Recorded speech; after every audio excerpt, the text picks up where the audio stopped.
much, Dad. You know, we had some tribes here that are represented here, and I just want to read off to some of the tribes that are here for this meeting. And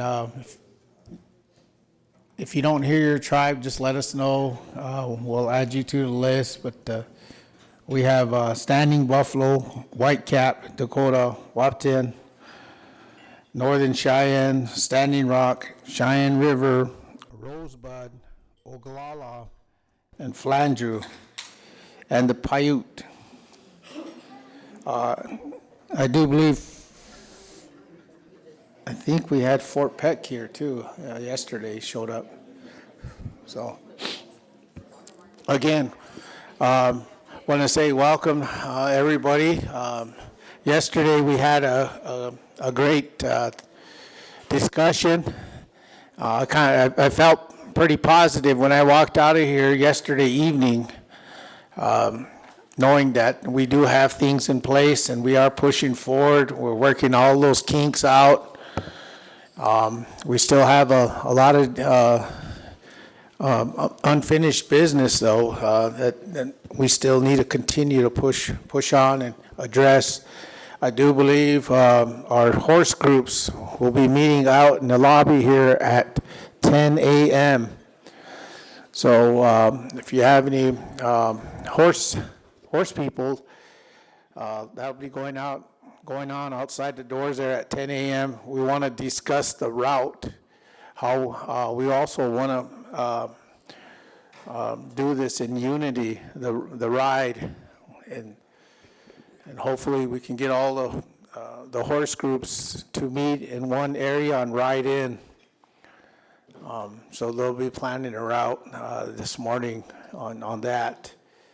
So it's very important that if you're here, if you have interest, or if you can pass on to your tribe the information, please attend that horse group meeting so we can have a route laid out when we get there.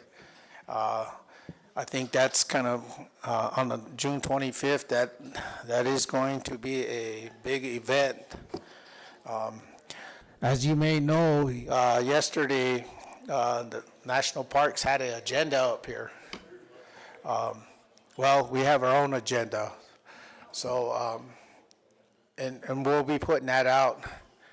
As far as what we're planning on doing, we did bring in some people, and we did have some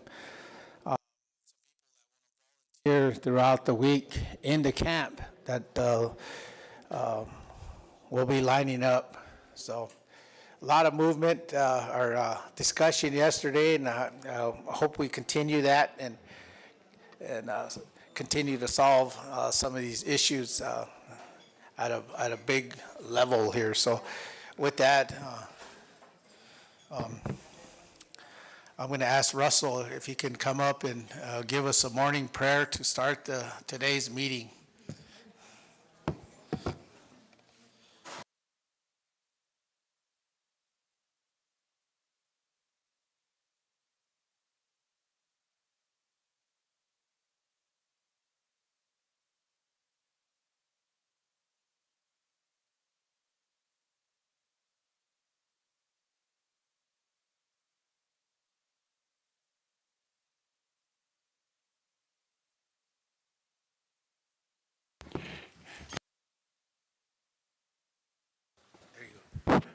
Testing. 𝗟𝗓𝗡. It's a good day. We want to say good morning to each and every one of you, and I am really glad that all of you are still here. And I know there may be a few still stuck at Deadwood, but we'll send the warriors out to find them and bring them back to this meeting. Yeah, that's the search party. Not a war party, but a search party. Like Frank said, it's really been a progressive meetings. You know, we've been having these lately, and things are coming together. And like Frank says, you know, we still got to work out all the kinks within our tribes, our tribal system, our people. But at the end of the day, we are going to gather at the Little Bighorn, and we will celebrate the great victory that our ancestors pulled there that day. Oh, God. So with that, I want to say a prayer and get the meeting started, and we're going to have a good day today. So petu astelo. Hoya tungashila na akantushni na votak be omanchata yompik on petu kile hoch iwoni glaka piktelo chaya elwo ki hekta ke onkita kapo le halon koyampi ki tagote onknujapi. Ho ash he wokik se wastewa ho pejisla el woechu chanopik on ho hena on hetkrakea le omakaki uyampi na ha uniglo ni hampik na oiate chetkia woable ze woyukta na wokach ni chiwichun kiapi ho etam woach wala trokata ke hamaune pikte hechum se hoye chichapelo.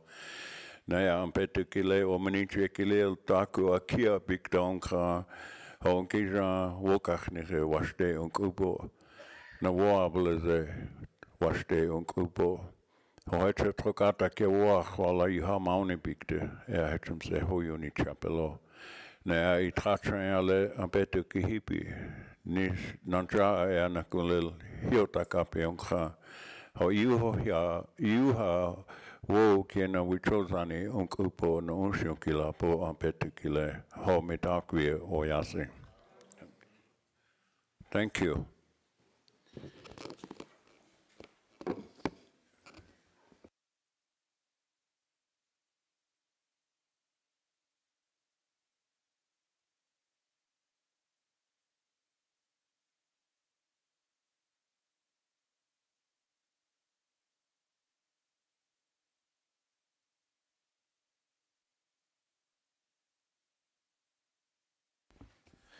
Before we get started here, I do believe we have a couple presenters here. I'm going to let them go ahead and come up and do their presentation or their message they wanted to get out to the group here.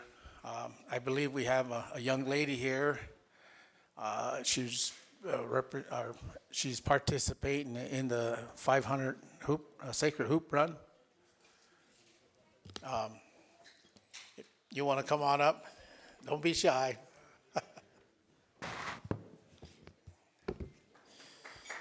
Give her a round of applause.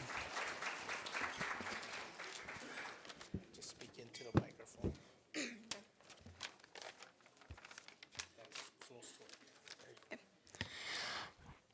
Hello, my name is 𝗟𝗜𝗙𝗘 My mom is Tanya Stans. My grandma's name is Ingrid One Feather, and my grandpa's name is Benedict Good Buffalo.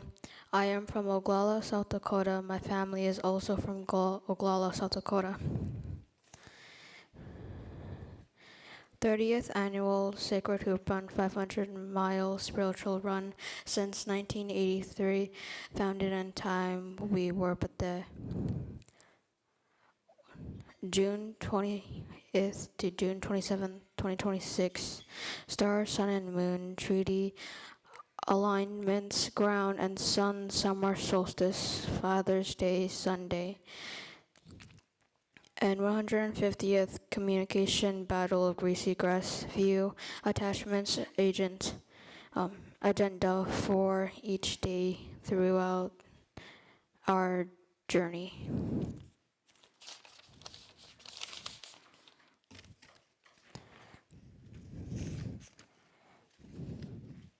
Indigenous teams, families, and individuals over the past 43 years strong, united, running around the sacred Hisapa Black Hill since 1983. We come from communities on reservations and urban communities in our 1851 Great Sioux Nation territory. Many have come from everywhere, but mostly from Pine Ridge Indian Reservation, Oglala Sioux Tribe. Pine Ridge runners wear cloud, Rosebud, walk, Bomni leg, charges, 𝗟𝗜𝗩𝗘, Payabama, goings, good buffalo, walk family leg, brings plenty, has no horse. 500 miles around the Black Hills, which covers 4 original states of South Dakota, Nebraska, Wyoming, Montana, and Turner countries, through our original homelands, connecting and crossing sacred waters, ways, and landscapes, rich cultures and heritage, and camps and sacred sites where sacred rites took place since time immemorial.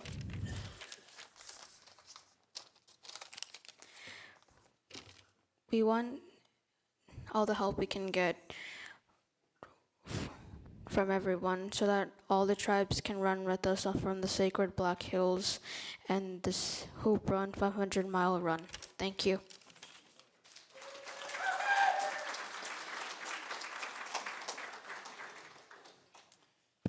All right, good job.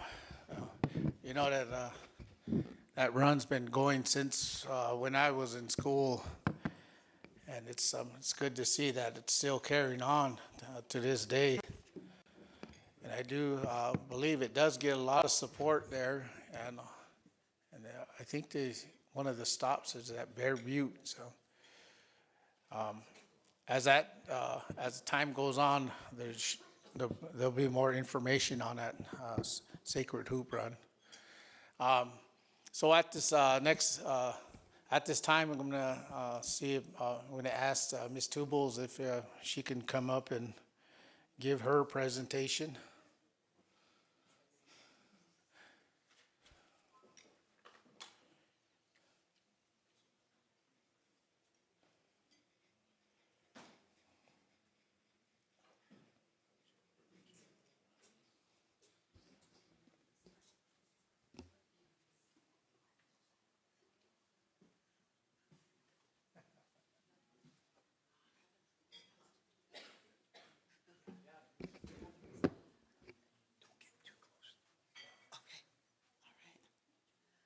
𝗟𝗜𝗩𝗘.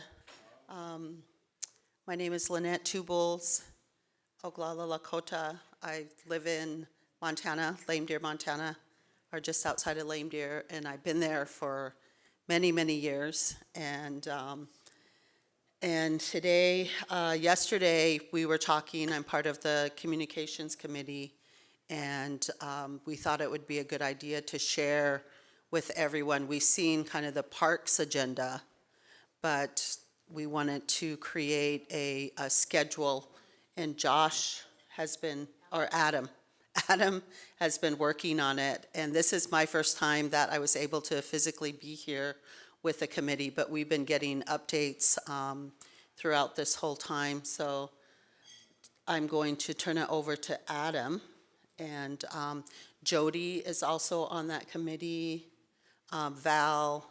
There's a number of us on the committee, so we're going to show in a minute here the whole schedule for all of the activities that are taking place, not just the park, but all of the other activities from the tribes and other organizations like myself. I'm the director of a nonprofit organization, Bluebird Lifeways, and Bluebird Lifeways was formerly Yellowbird Lifeway Center. We've done a lot of activities for many years. Some of the bigger activities we've done is the Fort Robinson Run, the Little Bighorn Run we've done for many years. Food sovereignty is a big program right now for us, and we've just recently gone down to Pine Ridge where we're going to be expanding our food sovereignty work. And so Bluebird Lifeways, as far as I know, I haven't really seen too many other nonprofits, maybe just a couple of others, but I feel that's a real opportunity right there to include more nonprofits to come in and to maybe fill the gap where there might be a need. And so that's why I've been coming to the meetings. We're doing 2 activities, which is on the schedule that Josh has created. And one is you might have seen it, the Victory Run. So we're running from the Medicine Deer Rocks to the battlefield on June 25th. And the Medicine Deer Rocks, for those of you don't know where that is or what that is that's where Sitting Bull's vision is on these rocks, and it's just a few miles out of Lame Deer, and it's a very powerful spiritual place, and so that's where we'll be starting with youth. And then it's a relay, so we're calling, all 𝗟𝗜𝗩𝗘, Cheyenne, Arapaho runners, and we do already have about 80 youth signed up. And so, if there are any other youth from the tribes that want to join or any other programs that want to send youth, I have some posters around here. And one of the other activities is just really our name. We went through a name change, and my grandmother, 𝗟𝗜𝗡, many of you probably know her, and that's who I was raised by. My grandparents, Matthew and 𝗟𝗜𝗡, in Payabia community, and I have strong ties to that community. So I, changed the name to honor her to Bluebird Lifeways. And my youngest daughter, who is also enrolled Cheyenne, and she's also 𝗟𝗓𝗡𝗪, Nellie, she carries both her English name and her Lakota name, so her name is Bluebird Woman as well. So I thought it would be fitting to just change the name to Bluebird Lifeways, which honor both, my Lakota people, my grandmother, and also our Cheyenne connection through my daughter. So, that's the reason for the name change. So we're doing 2 activities. The one is the run. The other is a victory parade of our women warriors. And I feel like it's important for us to uplift the voices of our women, and especially, the women warriors. There were many of them there that fought alongside their brothers, that fought alongside the warriors. And not just there, but moving forward. I feel like the voices of our women were the foundation. And you always hear that Cheyenne proverb that says, a nation is not defeated until the hearts of the women are on the ground. Then it is done, no matter how brave the warriors. And I feel, that is really important for us to remember moving forward. The women are the foundation, and when we have strong women, we have strong communities, we have strong nations, and working together, with all the family, with the men, the women, everybody, the children. It, we always say when you can empower the circle will empower you. And I always remember that in some of the teachings my grandparents shared with me, is that, you always serve the people. No matter what you do, you think about the people. And I grew up with those teachings, so throughout my whole life, no matter what I've done, I've had many careers and done many different things. A lot of you probably know me from, the financial world and the investment community, and I did that for many years. Also ran a newspaper, helped, Tim Gallego with Indian Country Today, building it up to, and now it's, I think pretty much an online platform. But, and then to my nonprofit work, and then the women's healing, health, and wellness work. So I've had a lot of experience, but I've always kept the people in my heart with everything that I've done. And I see that all of you here, you're here because I feel like you feel the same. You feel the same. You want to uplift our youth, uplift our people, and this is a real special time. It's a time for us to come together and celebrate the fact that we are still here. Despite everything, we're still here. So I know. Sorry for going off on this whole speech. We're supposed to, okay, the schedule's up here, so I'm going to turn this over to them. Thank you. Yeah.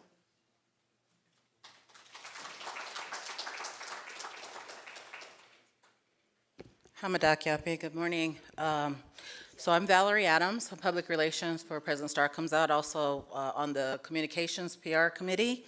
A couple of things have happened, and we're excited to share with you. I know Adam is here, Jody's here, Lynette, and a few other people, and we've really been trying to get a grasp on what is happening in order to communicate that to everybody. So I know some of you are new with us, but this conversation's been happening for a while, so I guess I want to start by saying that, you know, one of the first things that we wanted to do is reclaim the identity of this event. And so I had some T-shirts made. Can you hand me that?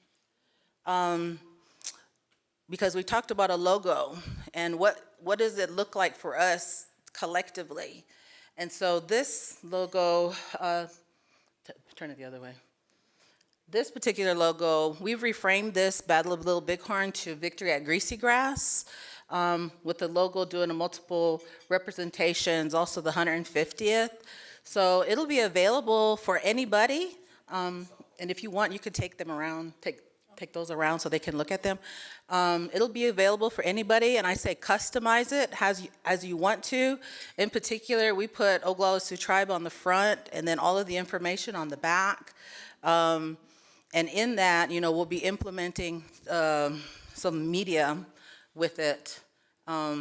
Couple of conversations have been happening, as well as just trying to, you know, get this agenda together, because there's such an enormous amount of information from all the tribes. So if anybody has additional information, send it to us so we can implement it on a whole visual for everybody that's coming to camp, including education. Dana, if there's updates, Chris, if Chris is here.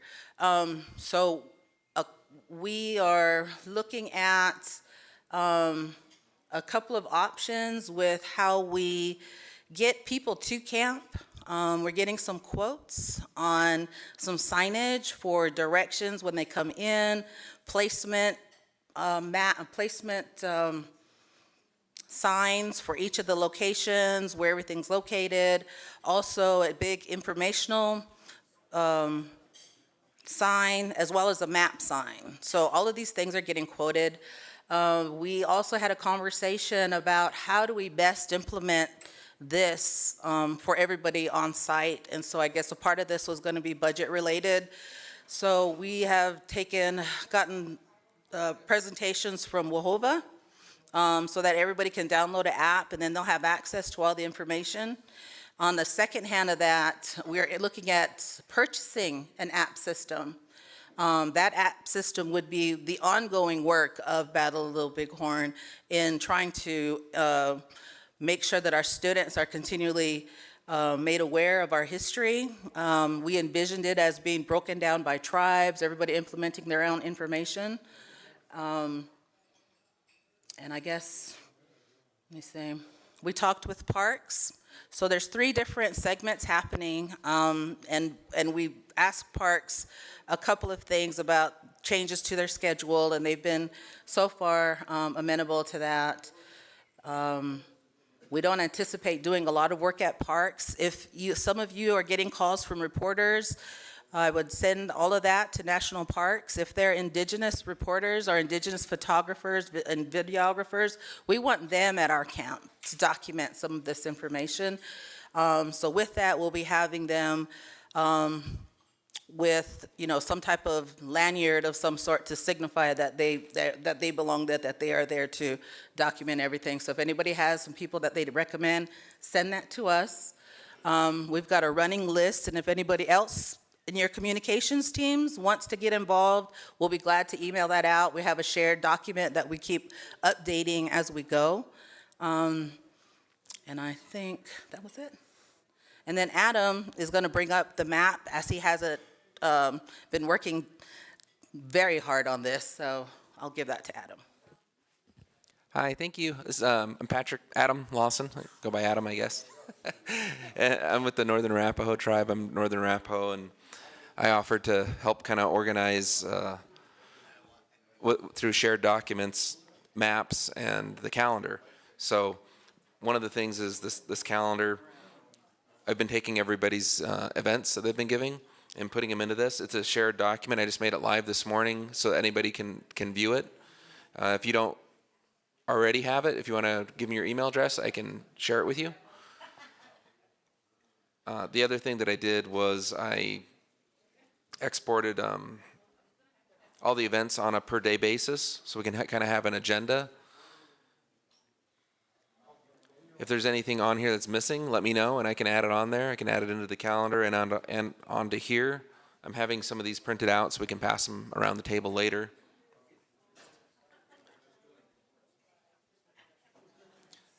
But yeah, this is the map. So this is kind of based on all the feedback that everybody's had yesterday with what was presented on the back wall, and it can be changed. So just if you want to let me know if there's suggestions or this is also shared. I can share this with people through Google Earth, so they can get to it.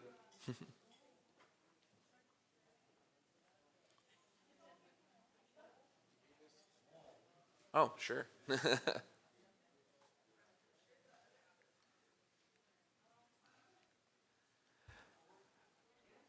So if we start out fully, you can see the interstate, and you can go down to the Cheyenne River Sioux Tribes Camp. Down here, the route is highlighted on how to get there. So you have to go under the interstate. You have to cross it twice when you're going over and back. So that's there just to kind of make some clarity for people.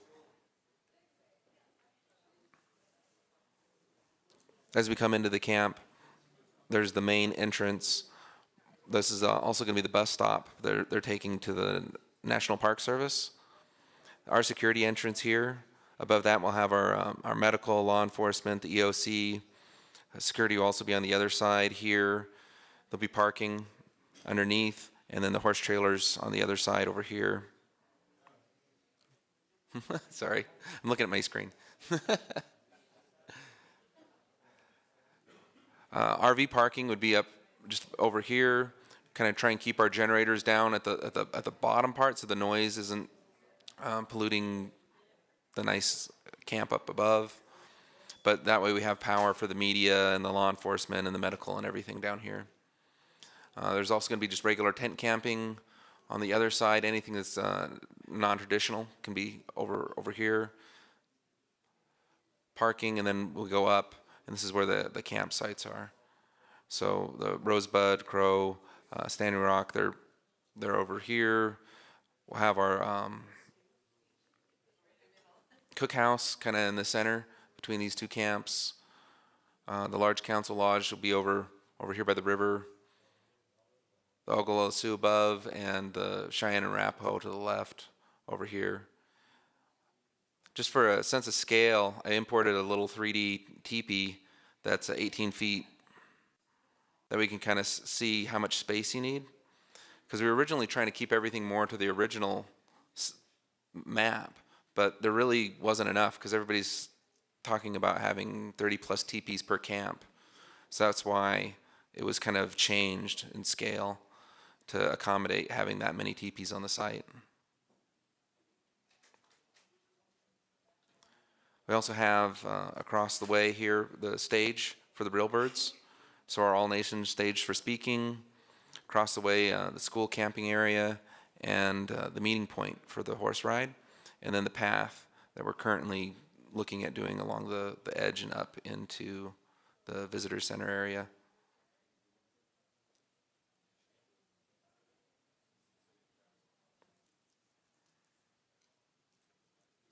I guess, does anybody have any questions?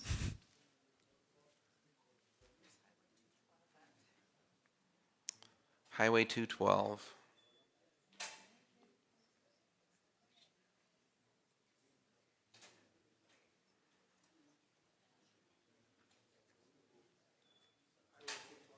Yeah, I don't, sorry, I'm not familiar with it.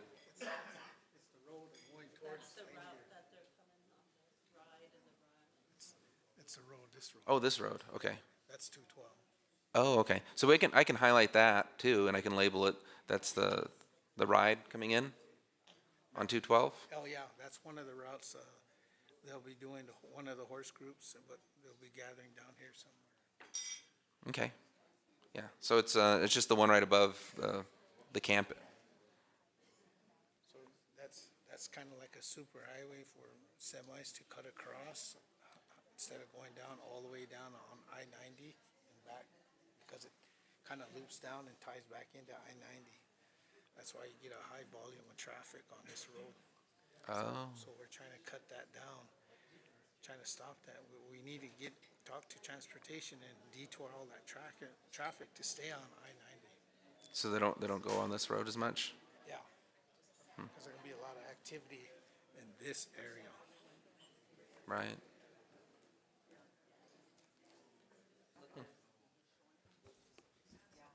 Frank, we have a hand up back here.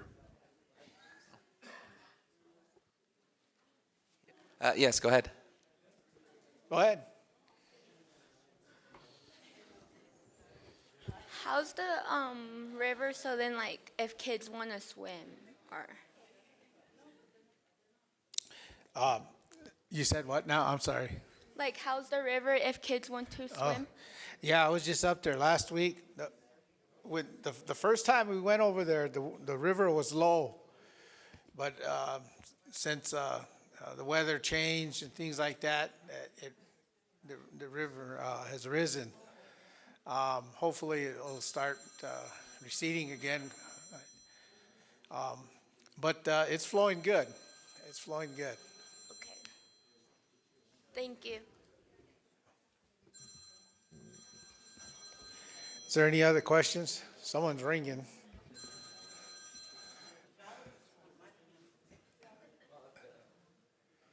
Yeah, and anybody's welcome to come talk to me if you have any suggestions or any questions about how we have this laid out. It's all just kind of guidelines. Frank was saying, whoever gets there first and starts setting up, that's where they'll be. But this would be kind of a good basis for people to go off of that would kind of keep everything organized. Yeah, so if you're ready to go set up camp, probably now is a good time to go stake out your area. Because as the weeks progress, camping space is going to be limited. As you can see, it is growing. I guess one thing I want to emphasize that the Real Bird family had mentioned they wanted this area up here, kind of where the 3 large camps are, just to be teepees. They want to try and keep it as traditional as possible. So they're not wanting to have any generators back there or campers. Oh.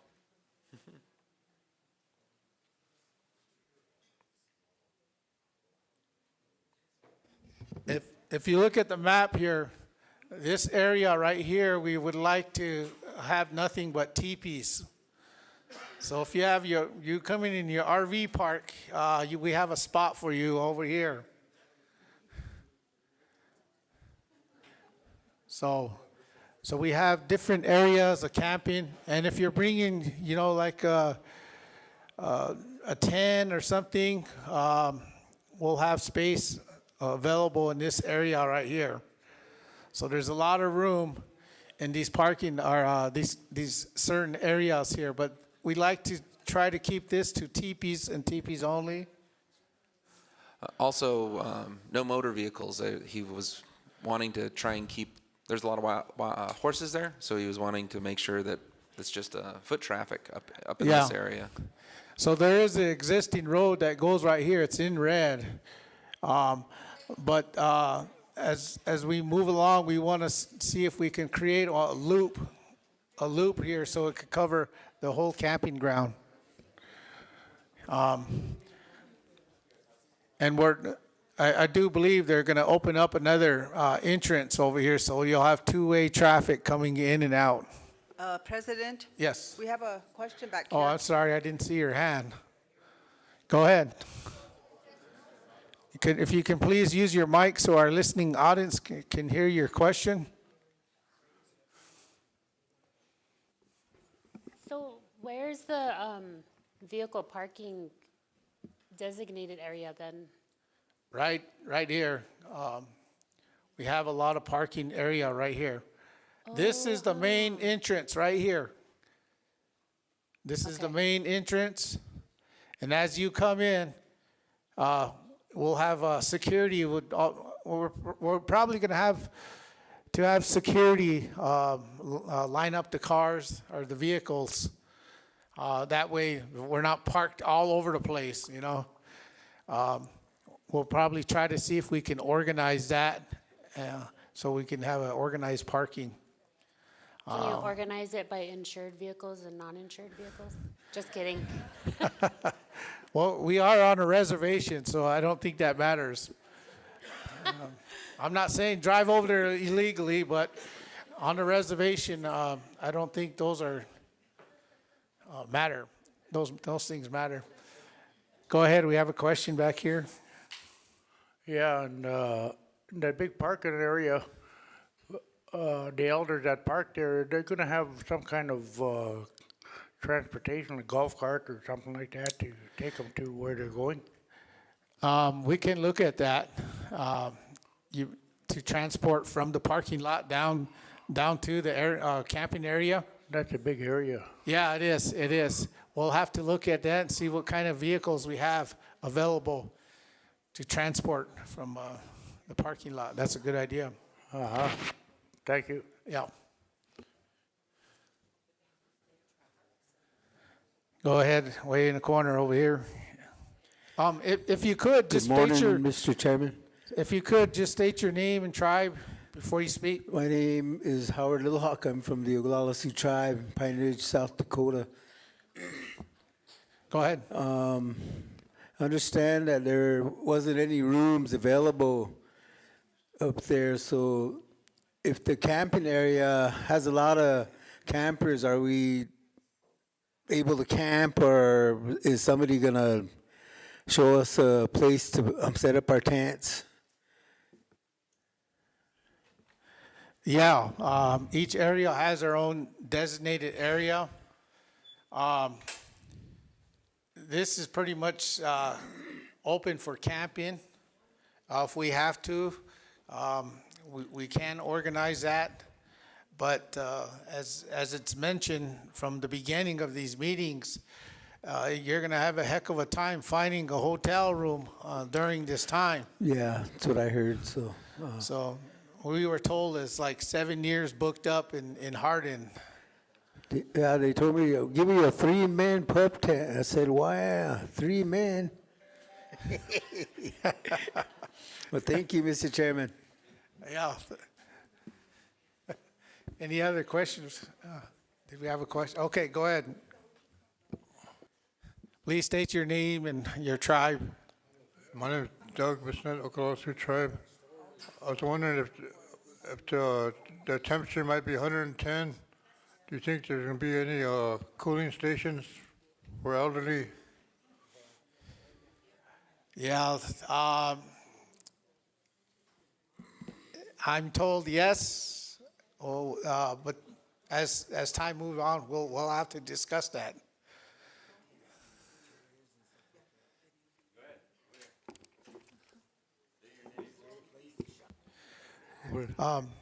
We were talking yesterday. We are going to have portable showers available too. So I'm thinking that maybe we can work something out. There is a river that runs through there. I'm told there are swimming holes there. So We have a question back here, or a comment, sorry. go ahead. Yeah, Steve, leader charge from Rosebud Sioux Tribe. So the CHR program from Rosebud will be over there. We're going to have cooling stations. We're also going to have a mobile unit over there for people that are going to get heat exhaustion or overheated. And of course, the river's right there too. But yeah, we're ready for people that are going to be overheated, heat exhaustion. Okay, there you go. CHR is on it. Okay, go ahead. I'm Deidre from Oglala Sioux Tribe. And is there going to be any maps available? Oh, yes, definitely. We'll have maps. We'll have people maybe with security we'll have those to hand out of the area. We don't want to also trash the place either, so we might have to limit those. Okay, thank you.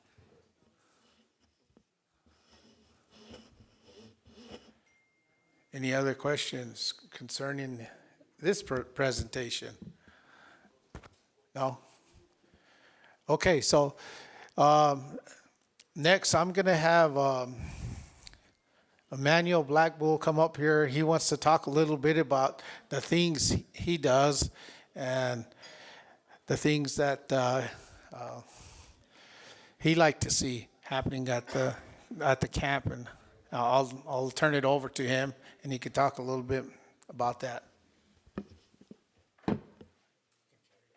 Oh, okay. Well, good morning. Like you said, my name's Emmanuel Blackbear, and I've been back. Oh, okay. I'm used to way up here.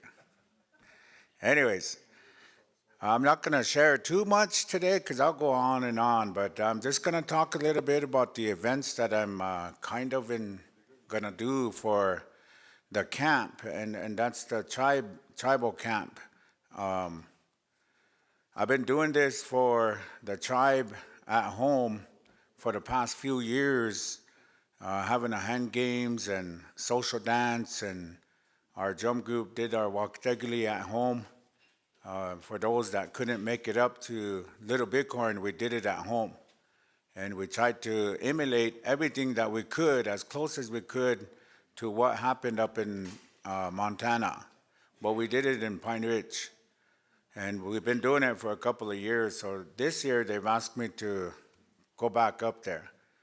But before I get into some of that, I wanna say that this is a big event that we're all going to. Some, it's the first time. This has been going on for a lot of years for the Oglalas. We've been going up there doing these things. We've had hand games. We've had social dances up there. Just this year it's in a bigger scale. There's a lot more people. But I want to give it up to all of our relatives that have been going up there in these past 20, 30, 40 years. I know we were raised up going up there every year as a drum group, and that's how we kept the songs. 𝗟𝗟𝗩𝗘, Society, all of those songs, we were able to keep them by doing these events. And I want to, give it up to our relatives that have been doing that. They've been doing that so we can do this today. So I want to, give props to our relatives, all of them, that have been doing that. But so anyways, before I go on my little pet peeves, no, I'm kidding. We're going to have hand games. And this year, I don't write stuff down. I got it up here. I know what I'm doing. Hey. But we're going to try to do some, we want to include our Cheyenne relatives in our hand game presentations. They have a style. We're going to ask them to come and present their style to whoever's there, and share.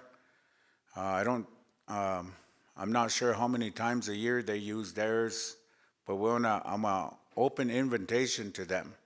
We got friends up there. We go around playing hand games, and I know they have a style and a story that goes with it. And also the Arapaho, they also have a style and a story to their games.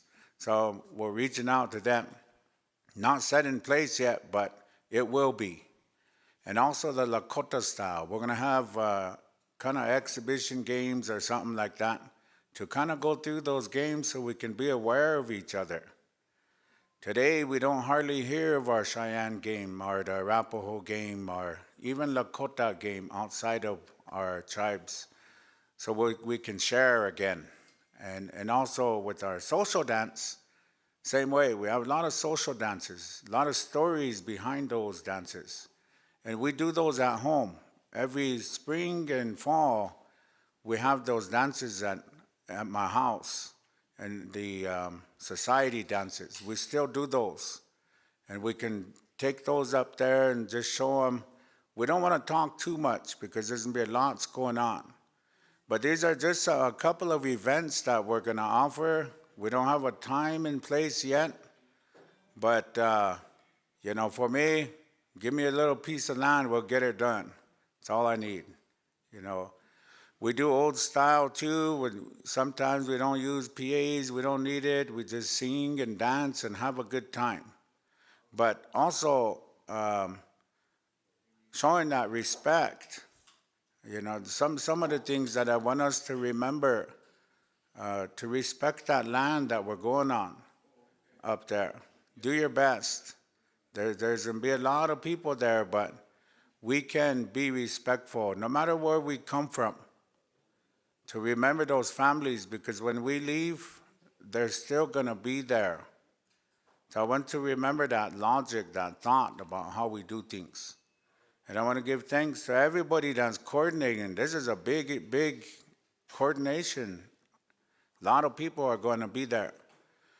But those are the events that we have for us, and I want to talk a little bit about our program. Also, I work with OST Childcare. We do have a program for men, and we're going to be taking some guys up there to help out. And I think we're going to kind of go towards emergency management and how we can help out over there. So we do have some guys there that are going to be willing to help in wherever it's needed to be helped too. So those are some of the things. And then our jump group is also going to be present. We welcome any other group or any other singers to come and sing. If you don't know 𝗟𝗚𝗩𝗘 songs or those songs, you're welcome to come. So that's kind of what the events that I have going on.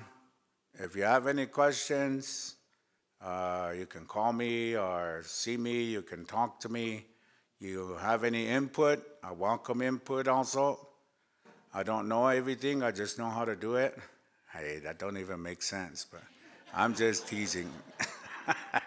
I welcome any input and how we can do things, and so we can have a lot of different things going on for all ages. I'll tell you, on the hand game trail, there's a lot of our elders that play, and there's a lot of our youth that play.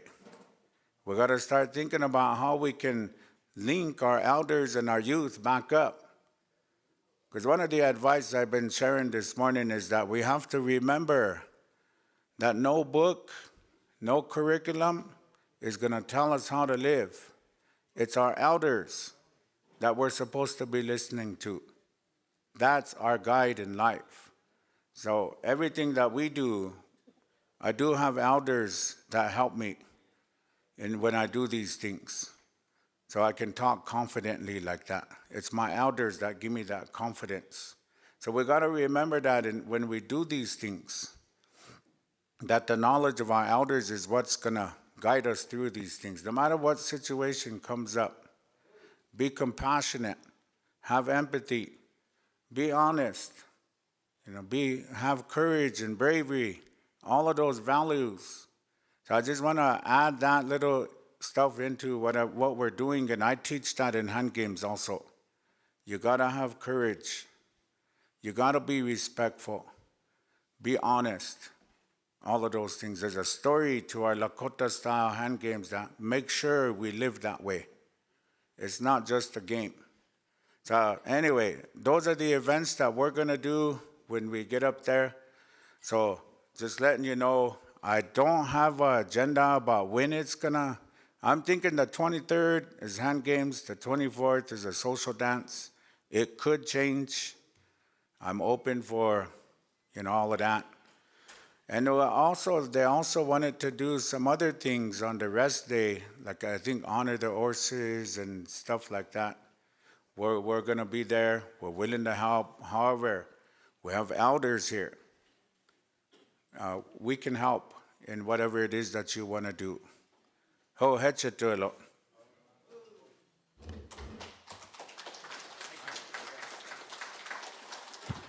Oh, watch them.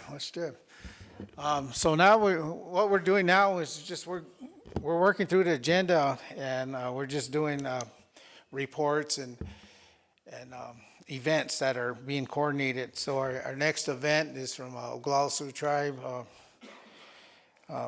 or our next presenter, I should say, is she's going to explain to us or the crowd that what she's working on with the schools. So if you need ideas, she has a lot of good information on what the Oglala Sioux tribe's doing with the tribal schools. So, Ms. Dana Brave, you go. Not to get too close to the mic. Where's Sonia? Yaktahe. He honey wash day, dayan wachianki ya yapi. Doshke ya unhe. I want to say good morning. Wambali ohiti kawia imachiapi. Good morning. My name is Dana Brave Eagle. I'm the Tribal Education Agency Director for the Oglala Sioux Tribe. And I want to welcome our relatives from the north, the Tatanka Naji Nation. So thank you for being here. We've been working on a youth camp for the Oglala Sioux Tribe. We have 20 schools. We have close to 6,000 students on our reservation. And we have 7 schools that are participating. Our camp is across the river, and we've asked our schools to bring their teepees. So we are going to be a camp of teepees. We will be coming in. We have a brochure. I brought my fiscal officer here, so she is won't be allowing me to make any pledges or donations. She'll be passing out our flyer. We have a flyer. I have my business card too. But we have 134 students coming, and we have 65 adults that will be at our camp. So we have 200 that are participating in our youth camp. We've been planning since October. And so we finalized our plans, and we have contracted Thunderbolt Enterprise to do, we will have our own porta potties, our own shower, our own cook shack, our own trash disposal, our own tables, our chairs, our water buffaloes. We will have everything for our youth camp. We'll have our food as well. And we plan on the first day is the 22nd, which is the 23rd, which is that Tuesday, and that's camp day. So we're all gonna be coming in, setting up our teepees, and so that's just a travel and camp day. On Wednesday, the students wanted to have like a make and take of activities. So we plan on making hand game sticks, beading. We plan on doing shawls. We're painting, we're journaling. We're making pouches. We're making prayer kits. So we've added a few more activities for our students to do that day. And then the kids wanted to do social dancing. So we have Tashunke Witko, Owawa, and the Catawba Nation.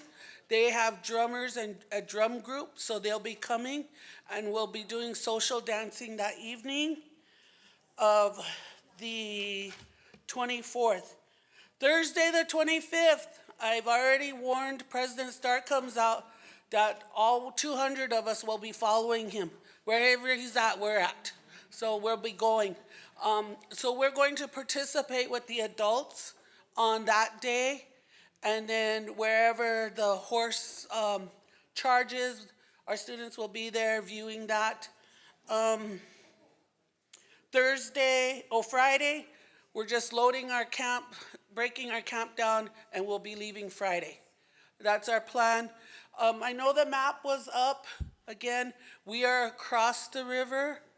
We have coming with us, we have our wisdom keepers, we have our own spiritual leader, we have artists, we have 2 nurses that will be traveling with us, we have cooks, we have mental health specialists, of course we have teachers, and we have our own security. So our camp is gonna be enclosed. Again, we're on the other side. I don't know if you saw the other side of the camp. We're right across from the Real Birds reenactment site. And so that's where we are. We'll park all our vehicles behind. We're right off that ridge. Right there, the school campground. So we're right off the ridge there. the ridges up there were right off that side. And when we were there, the river was pretty low, but now President Starr comes out and said it's pretty high, so we're, I don't know if we'll be swimming just because of liability. Also, our camp is going to be very secured because of liability. We'll have 134 youth. I think that's it. Yes. What schools are participating? Tashunke Witko, Taiopi Chikala, Chunkpe Opi, Ampo Wichakpi. Enemy Swims from Sisistawan, the Catawba Nation from South Carolina, and Makoshicha. And so what we did was I sent this out to all 20 administrators on our reservation, and we were planning during the Techa Wachipis. So wherever Techa Wachipi was, we were there planning and inviting all the schools. And once we didn't get a lot of feedback from the schools, then I sent it out to all the TED directors, all 9 TED directors across the state of South Dakota. That's how we have the Sisistawan, Oyate people coming. And then the Catawba Nation President's Office referred them to me, and they will be coming as well. I know Gay had her hand up, and then we'll come back to you. Am I on? Yeah. Okay. Dana, this is really good planning.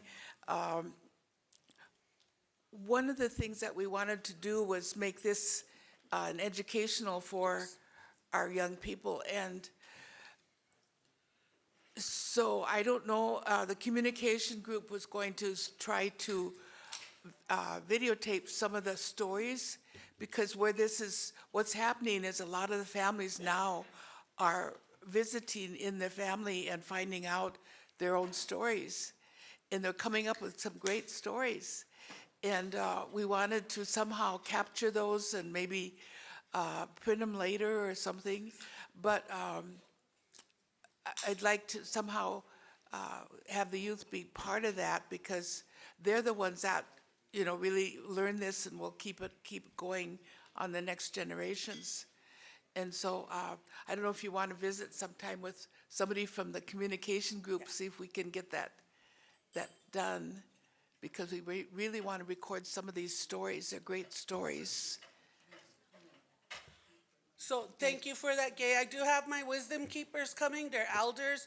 I think my youngest wisdom keeper is 77 and the oldest is 82. So they will be coming. They want to share stories with the youth. And we plan on doing a commemorative book from the youth camp, because they'll be drawing and journaling. And then we're going to do a commemorative book for the youth, so they'll have that story, because they'll be at the 200th celebration. Most of us in here sadly will not, only in spirit we will be there, but it will be our youth to carry that on. So we do plan on doing that. We have our own t-shirts as well. We will be using Crazy Horse's, one of his sayings, and it's strong hearts to the front in Lakota. And then we have in the back, we have descendants of the Battle of Greasy Grass. Kind of like us, we're still here, but we have descendants. And we're calling it the Battle of Greasy Grass. So that's how we're making reference to it. So you had another question? Yeah. Hi, this is Jody with Buffalo's Fire. To answer Gay's question, so our organization is teaming up with Gray Willow Studios from Standing Rock, and we're bringing a whole recording booth. And the plan is that, and we'll get the word out, but we'll be set up for at least 2 days, maybe 3 days. And what we want to do is bring families in, so it could be youth. We want to pair up probably 2 family members. It could be a grandmother and a grandson or whatever, and then have them come in and have a conversation about their stories of the Little Bighorns. So we're working on a flyer to get that word out, And we have a landing page on buffalosfire.com where we're doing all of our news reporting on Little Bighorn. We have a lot of information up there, but I think we'll create some sort of sign-up list for people who want to reserve time in that recording booth.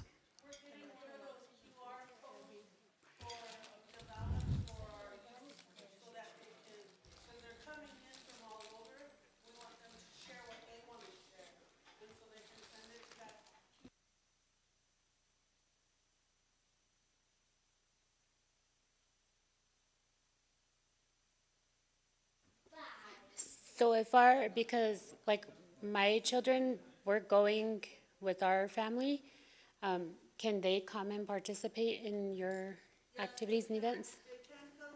We welcome any youth, day campers, or whatever we want to call them, to come in. The only thing is safety is our priority. So we really don't want them coming and going back out, because we just want to create safety and make sure that we have above everything, safety first. Do you have like an itinerary of your guys' daily events? She has put a flyer, and I was just on the phone with the combination, and we will have another call with our local, and then we will develop a agenda. Yeah, good morning, Dana, and thank you for all that information, and thank you for all the work with the youth. Sounds like everything is well organized. You know, we're a youth group, also a youth organization, and so far we have about over 70 youth signed up for our run. And I think it would be a real good idea to be able to partner or to bring youth over to Cheyenne youth, Shahila youth over to the camp there, and maybe we can, you know, do some activities together, or, you know, share information, or just have the interaction between them. So yes, yeah, okay.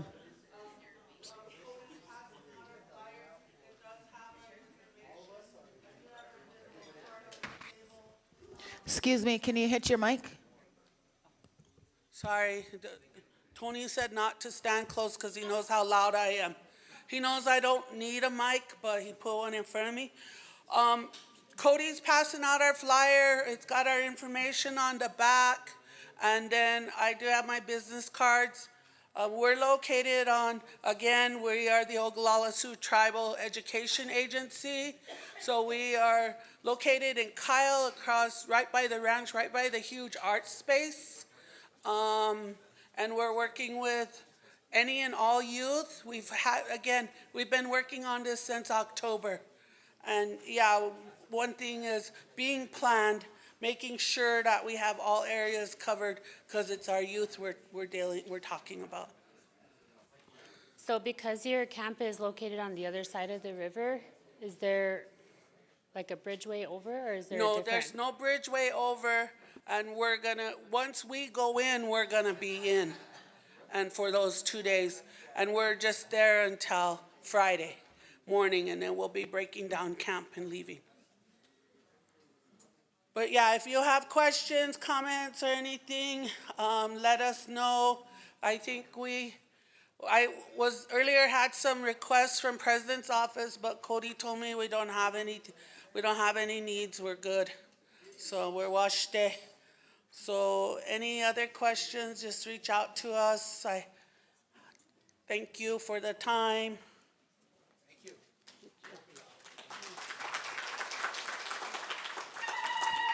All right, thank you, Dana.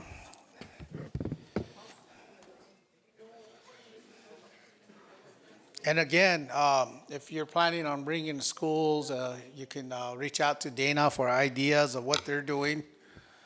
Maybe incorporate them, or see if you can join them. But I do know, as she mentioned, you know, schools, they're going to have some strict rules in order to monitor the youth. So just a FYI. Okay, so what we're doing here is just going through the agenda here. We just want to call on some of the committees and things like, things that some of these committees are working on. Maybe you covered it, but we're going to try to do an overview. But at this time, do we have any questions for the past, or the presenters that were just up here? None? Okay, we must be covering everything.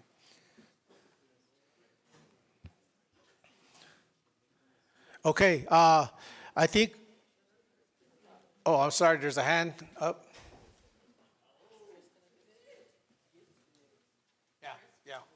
Yeah, we're going to go through that.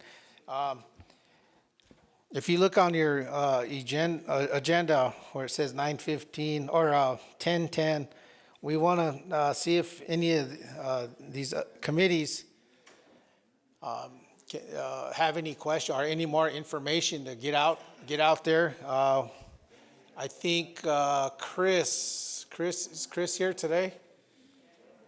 Okay, so, well, his team's here. There he is.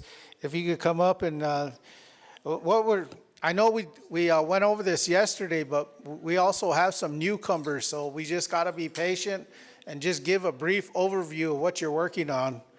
That way, we can get everybody covered before the day's out. Yeah.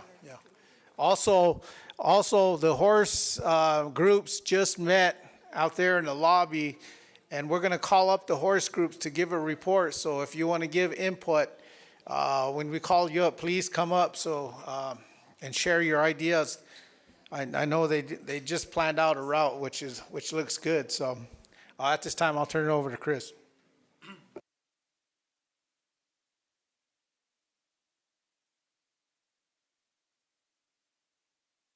My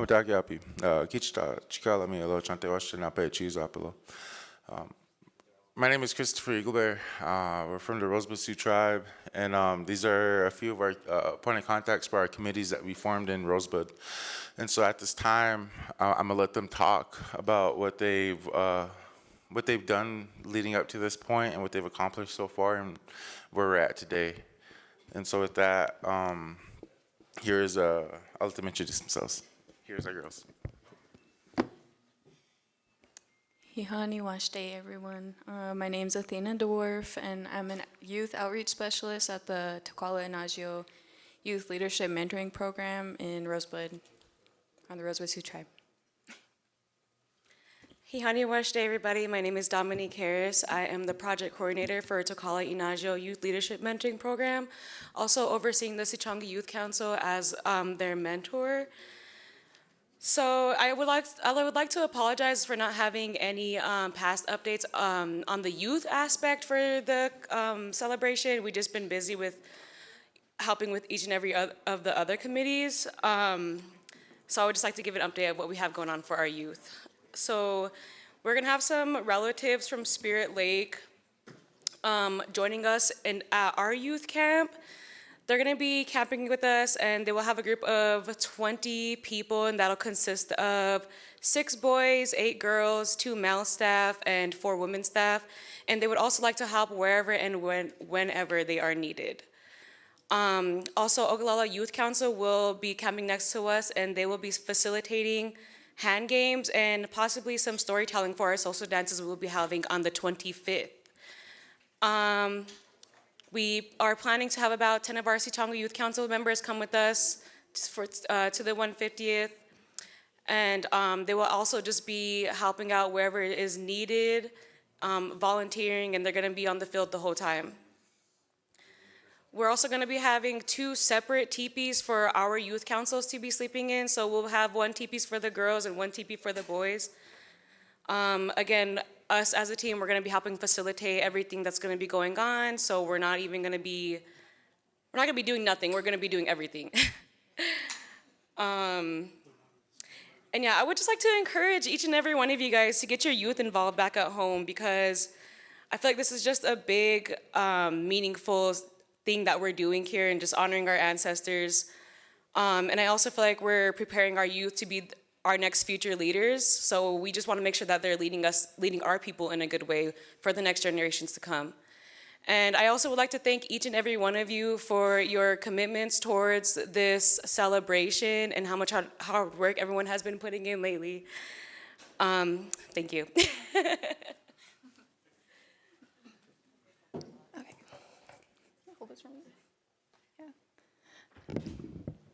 Okay, so if you see a QR code up here, go ahead and scan that and see if that works. I just made it.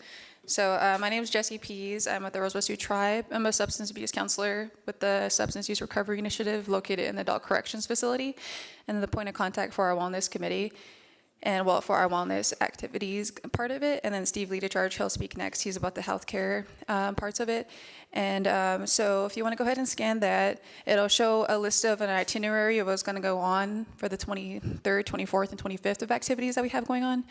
And if you aren't able to scan that, the activities that we do have planned every day would be starting off the day with the talking circle, which would be facilitated by our Substance Use Recovery Initiative. And then we'll follow that with stretching guided by our Substance Use Recovery Initiative employees as well. And then a facilitated walk run with that. That'll happen every morning. And then activities will follow that throughout the afternoon and then in the evening time. We have planned so far is we'll be doing fishing, which will be facilitated by one of our committee members. And we have the supplies for that as well. We'll be doing medicine pouch making, facilitated by one of our committee members, jewelry, beading, and let's see what else. Yoga will be facilitated, and flag football, lacrosse. We have supplies for that as well. And yeah, go ahead and just look at the schedule. We'll have all the activities listed up there. But we're also needing more volunteers to help us with these activities to make them happen. We do have a committee that is there willing to facilitate all these things as well, but we just need more hands on deck too. And we also are willing to add in more activities or assist too with other activities that are going on. And yeah, that's all I have with the activities. But my contact information is on here as well if you guys have any questions for me.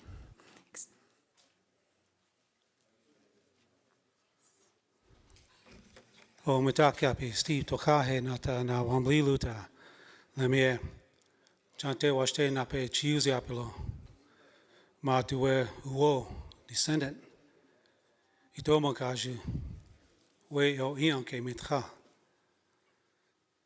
So I speak English. My name is Steve 𝗟𝗓𝗘. I work with the Rosebud Sioux Tribe CHR program. The Battle of the Little Bighorn 150 years ago, that took place. Of course, that's why we're all here. But 58 years ago, our grandmas and grandpas got together because there was a sickness that came to the people. And back then it was tuberculosis, TB. And the IHS just wasn't enough for health care. So the grandmas and grandpas got together, they went to Washington, came back with a CHR program.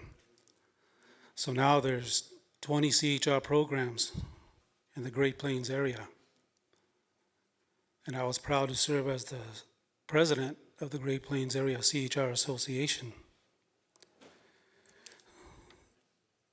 So when I first heard about the All Nations planning meeting was back in February.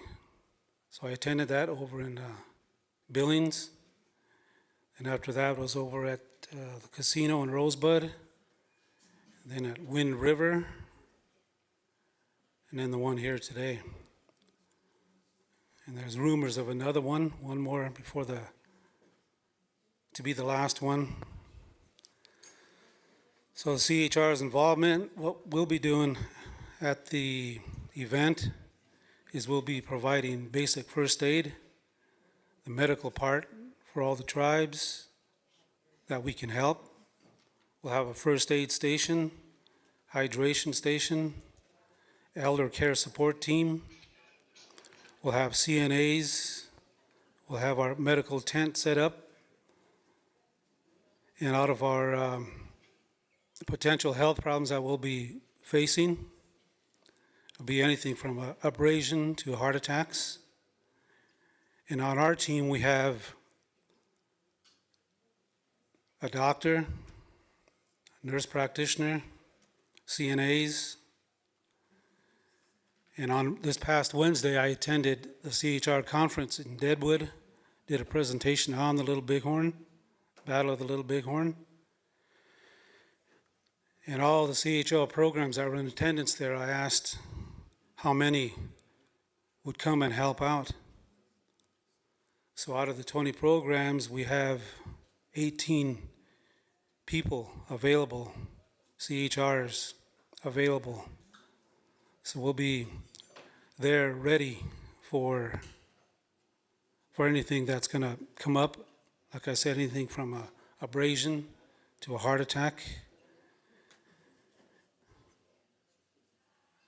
And then we're gonna go ahead and call ahead to make a plan for transport. In case something terrible happens at the camp, we'll have a route picked out, a makeshift ambulance. We're also going to have a mobile unit there, and it's going to have air conditioning in there that will provide if anybody's suffering from heat exhaustion or heat stroke. But we'll have a route picked out to take take the patients to the nearest clinic or ER if needed. Then we'll also have the river nearby. And we'll have 1 or 2 swimmers on the shore to keep an eye on the swimmers as a lifeguard. Keep in mind, CHRs, we're not doctors, we're not certified lifeguards or anything like that, but we are CNAs and we do our jobs. And we'll be there to help save lives, as we always do every day at work between 8 and 5. But I always said the CHR's work is never done. And we'll be doing that to the best of our abilities at the camp. And we're also going to be setting up our camp. We're going to travel on the 21st, set up camp on the 22nd, and we'll go full speed ahead on the 23rd, 24th, and 25th. Then on the 26th, we'll tear down. I myself might stay there 1 extra day to attend the rest of the activities. And our next meeting is going to be back there in Rosebud. I know there's 3 levels of this event, the planning committees. There's the All Nations, which is this one today. Then each reservation, like in Rosebud, we have the executive committees, which is like the ladies here, the leaders for all the committees. And then we have the committees themselves. But I just wanted to real quickly say the names of the tribes that were in the actual Greasy Grass battle 150 years ago. The Northern Cheyenne, Sans Arc, Oglalas, the Brule, Sichanhus, Minikanjus, Blackfeet, and the Hunkpapas. And some of the names from Rosebud, the Sichanhus, because 150 years ago, the grandfathers, my grandfather, Rain in the Face, Sitting Bull, Crazy Horse, all of them, they all went to all the agencies and asked who all wanted to come and live the old way again, bring back the buffalo and live the way we had before 1492. So back in Rosebud, some of them came, some of them didn't. And my grandpa, Rain in the Face, he was good friends with Spotted Tail. Spotted Tail would have came along too if they hadn't promised him the reservation there. Spotted Tail Agency. But some of the names from Rosebud that participated in the battle, there was more than this, but this was compiled and given to us by the Rosebud Sioux Tribe Treaty Council. First one was Bad Hand. He was ambushed by the United States Cavalry on his way back at Deadwood, and his scalp was taken to an East Coast museum where it was put on display for many years. And a few years ago, the Bad Hand family brought his scalp back for burial at a place called Red Leaf on the Rosebud Reservation. Also, there was white buffalo, crow dog, white bird, eagleman, brave hawk, cloudman, killed in Custer's column, eagle bear, white horse, coffee, two eagle. His presence at the battle was kept a secret since the family was afraid he would be hung by the United States government. Thus, his presence was documented later. And rain in the face, known today as leader charge, was said by those at the battle to be the one to take down Custer, but he always denied this to protect the future generations. But in the family, we know this was true. So yellow cloud,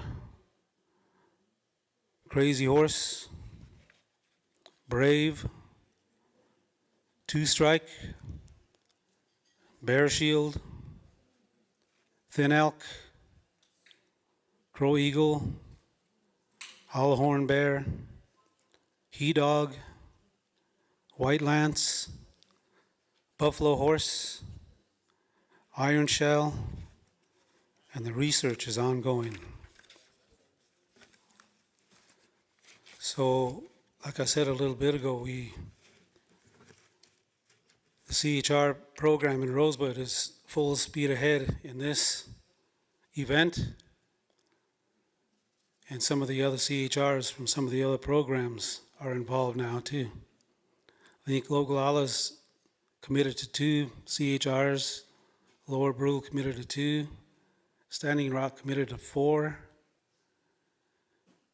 and of course Rosebud committed to 9. And we'll also have the 4 interns, the medical students from there in Rosebud IHS, and the doctor and the nurse practitioner. So with that, we'll see you over there on the 23rd, 24th, 25th.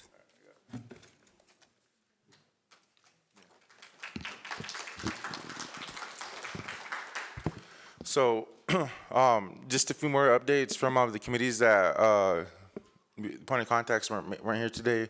Our transportation committee, we have a couple of vehicles ready to go and a couple of vehicles on standby. Have they be buses and our 15 passenger vehicles.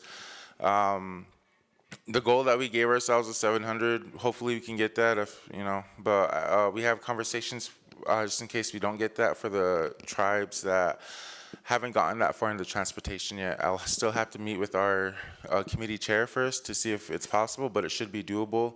You guys heard from our security point of contact committee, Captain One Feather, yesterday, and you know how that's going, as well as our food committee. And then the other thing is our IT. So our IT is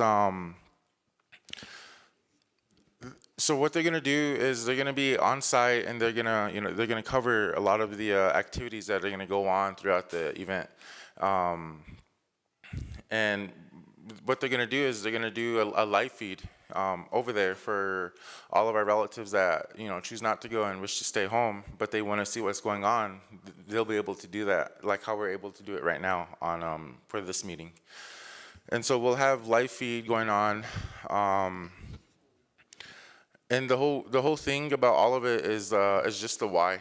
Why are we doing this? Why does this mean so much to us? Why are we up here speaking? Why are all these nations coming together to make this happen? And the why is so beautiful. For you that are just now attending this meetings, for those of you that are just now getting here, or those of you that are just now tuning in to see what this is all about, the why is the most important part in all of this, because it's the reason why we're still here today. 250 years, the United States is celebrating its independence this year. And it's 250 years. In the first 90 years of their existence, they had a civil war. The South split from them, and they tried to overthrow the United States. The South tried to do this, and they lost. They failed. The United States couldn't be beaten. 10 years later, they came to us.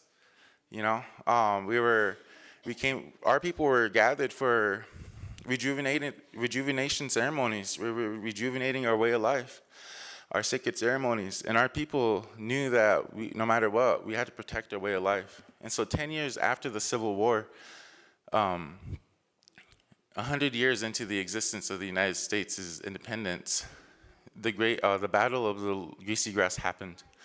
Our nations came together for something much bigger than themselves, because at this point of their life, you know, we had the Bozeman Trail, we had the Battle of Rosebud Creek, we had all these things leading up to this point.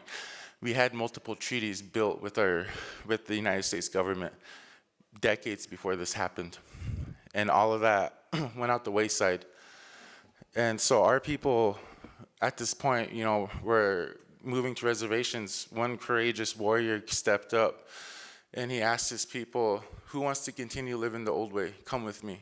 And so a lot of people went with him, and he would go from nation to nation, leader to leader, band to band, getting more and more people to gather for a greater cause than what we were given. And eventually that led to where the real birds own their land today. And on the morning of June 25th, you know, you heard the trumpets, you heard the little horses coming, and our people here heard it, and they got ready. And a battle, you know, battles today, they take weeks, months. This battle took no more than an hour.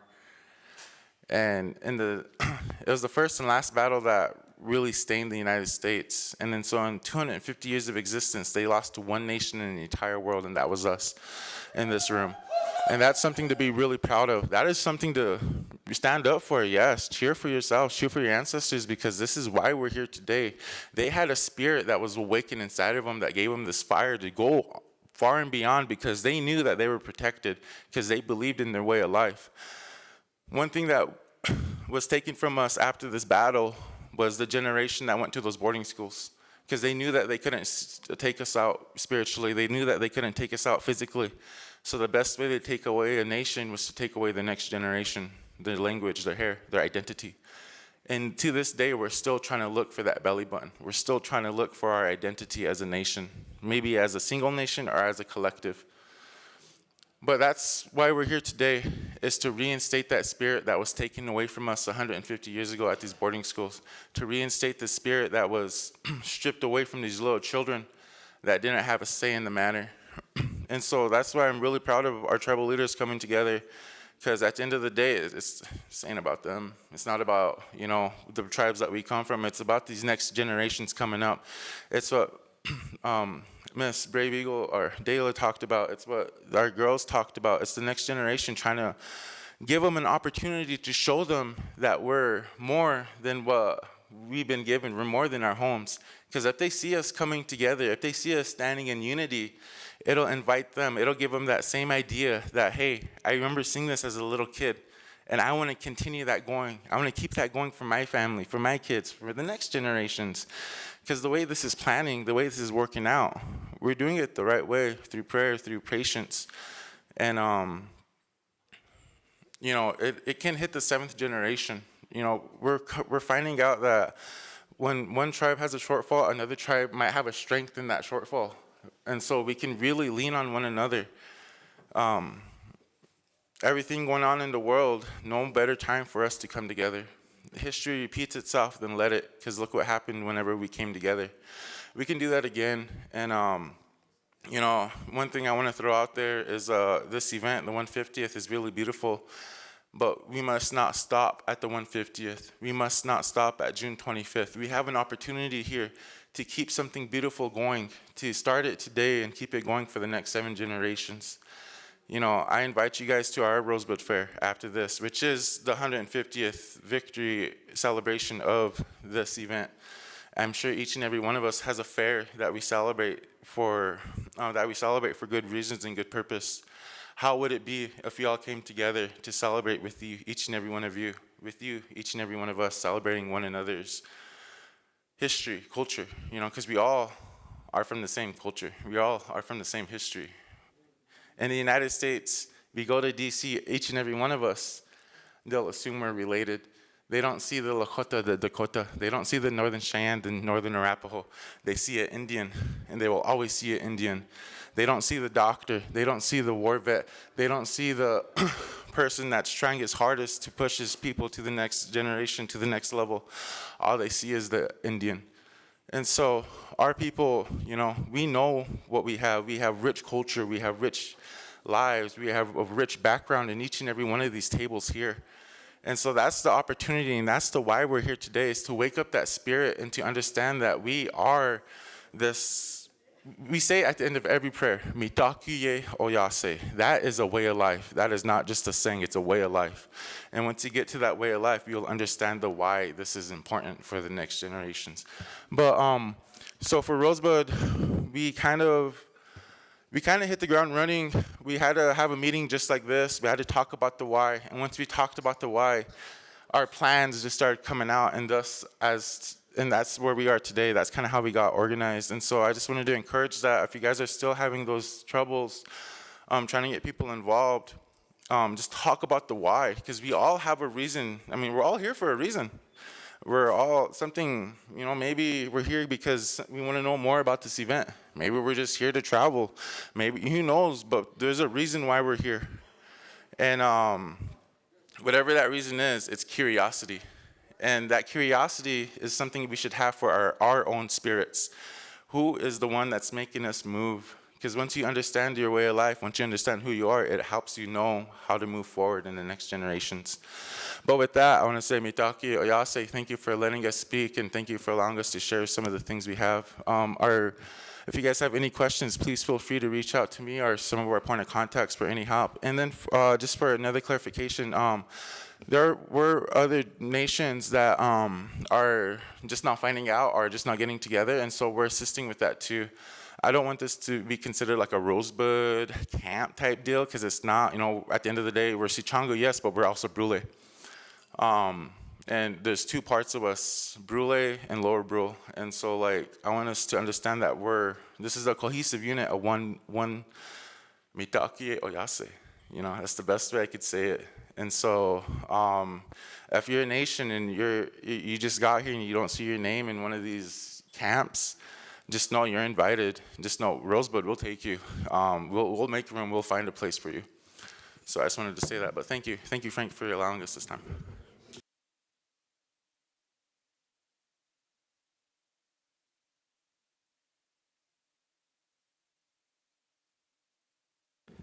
All right, thank you, Chris, for that presentation there. Also, we have Laura Brule up here.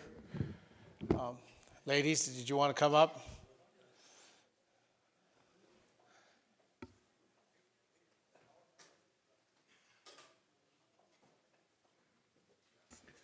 Hamadak yapi, chante washte nape chuzapi, wigmunke wiamachapi, Marlo Lando, kuichasho yate eloti.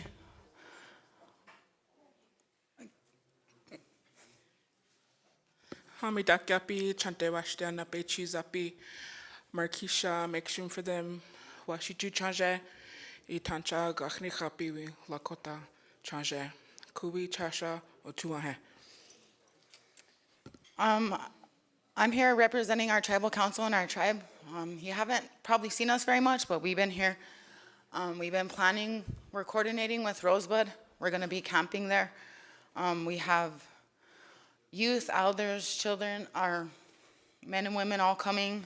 We don't really have a lot of help with security. We have a lot of help with the activities, a lot of help with food, cooking.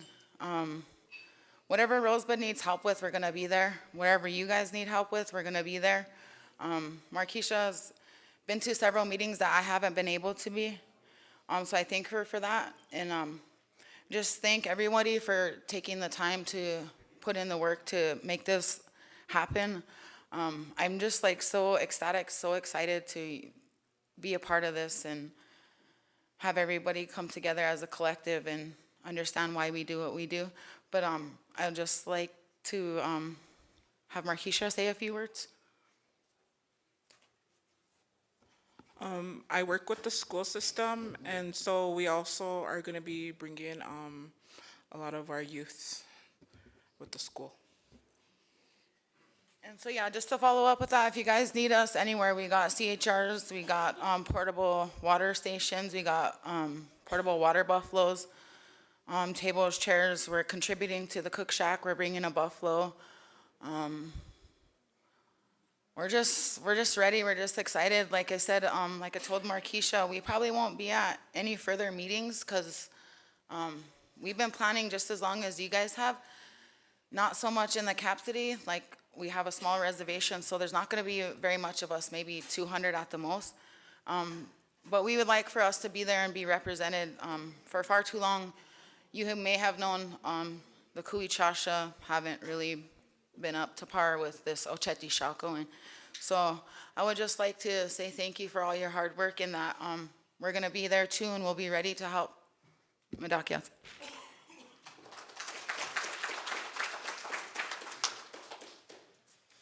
All right. Well, thank you for that update there, Laura Brule, Sioux Tribe. You know, we're all here together in unity. We got to stand together. Please, if you want to bring resources to the table, please get with one of the committees. I know there's handouts that were given out yesterday on each of the committees. If you don't have one, we can probably get you one. So at this, the next presenter, I'm going to have the horse groups come up and explain what they just went over. It was a quick gathering there, and I think they all got their heads together and figured out a route here. We still have some kinks to work out, but I'm gonna, you should have a map on your desk. We did pass out some maps there. Take a look at it. I think we can pull it up here on the screen. Tashina, can you get that map up on the screen? And at this time, I'm gonna call up some of the gentlemen and the ladies to come up and talk about the horse groups and the route for the actual the charge day.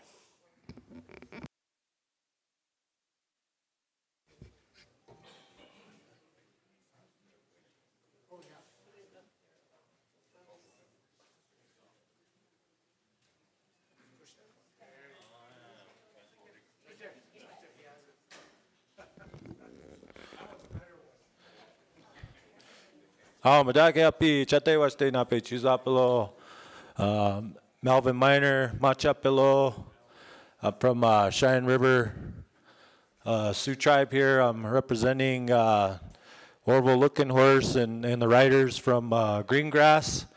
We have a few other rider groups here. I'll let them introduce themselves before we get started. JB Weston, I'm from Flandreau, and I'm helping Orville with the ride, which starts tomorrow. I'm Jim Tucro from Kyle, South Dakota, Pine Ridge Agency. I'll be helping with the riders within that area, the Pine Ridge riders. Lance King from Kyle. I'll be helping James and the riders with hauling TV poles and wood if need be. Betty Washte, Trina Lonehill, Imachap, Lakoia, Kichishapi Rimia. I am with the Lako Oyate Kawil Au, the traditional people's riders. We've been coming up to the area for the past 30 plus years. But I'm help organize, help pay for items that a lot of people can't pay for through my office. So I'm here representing them.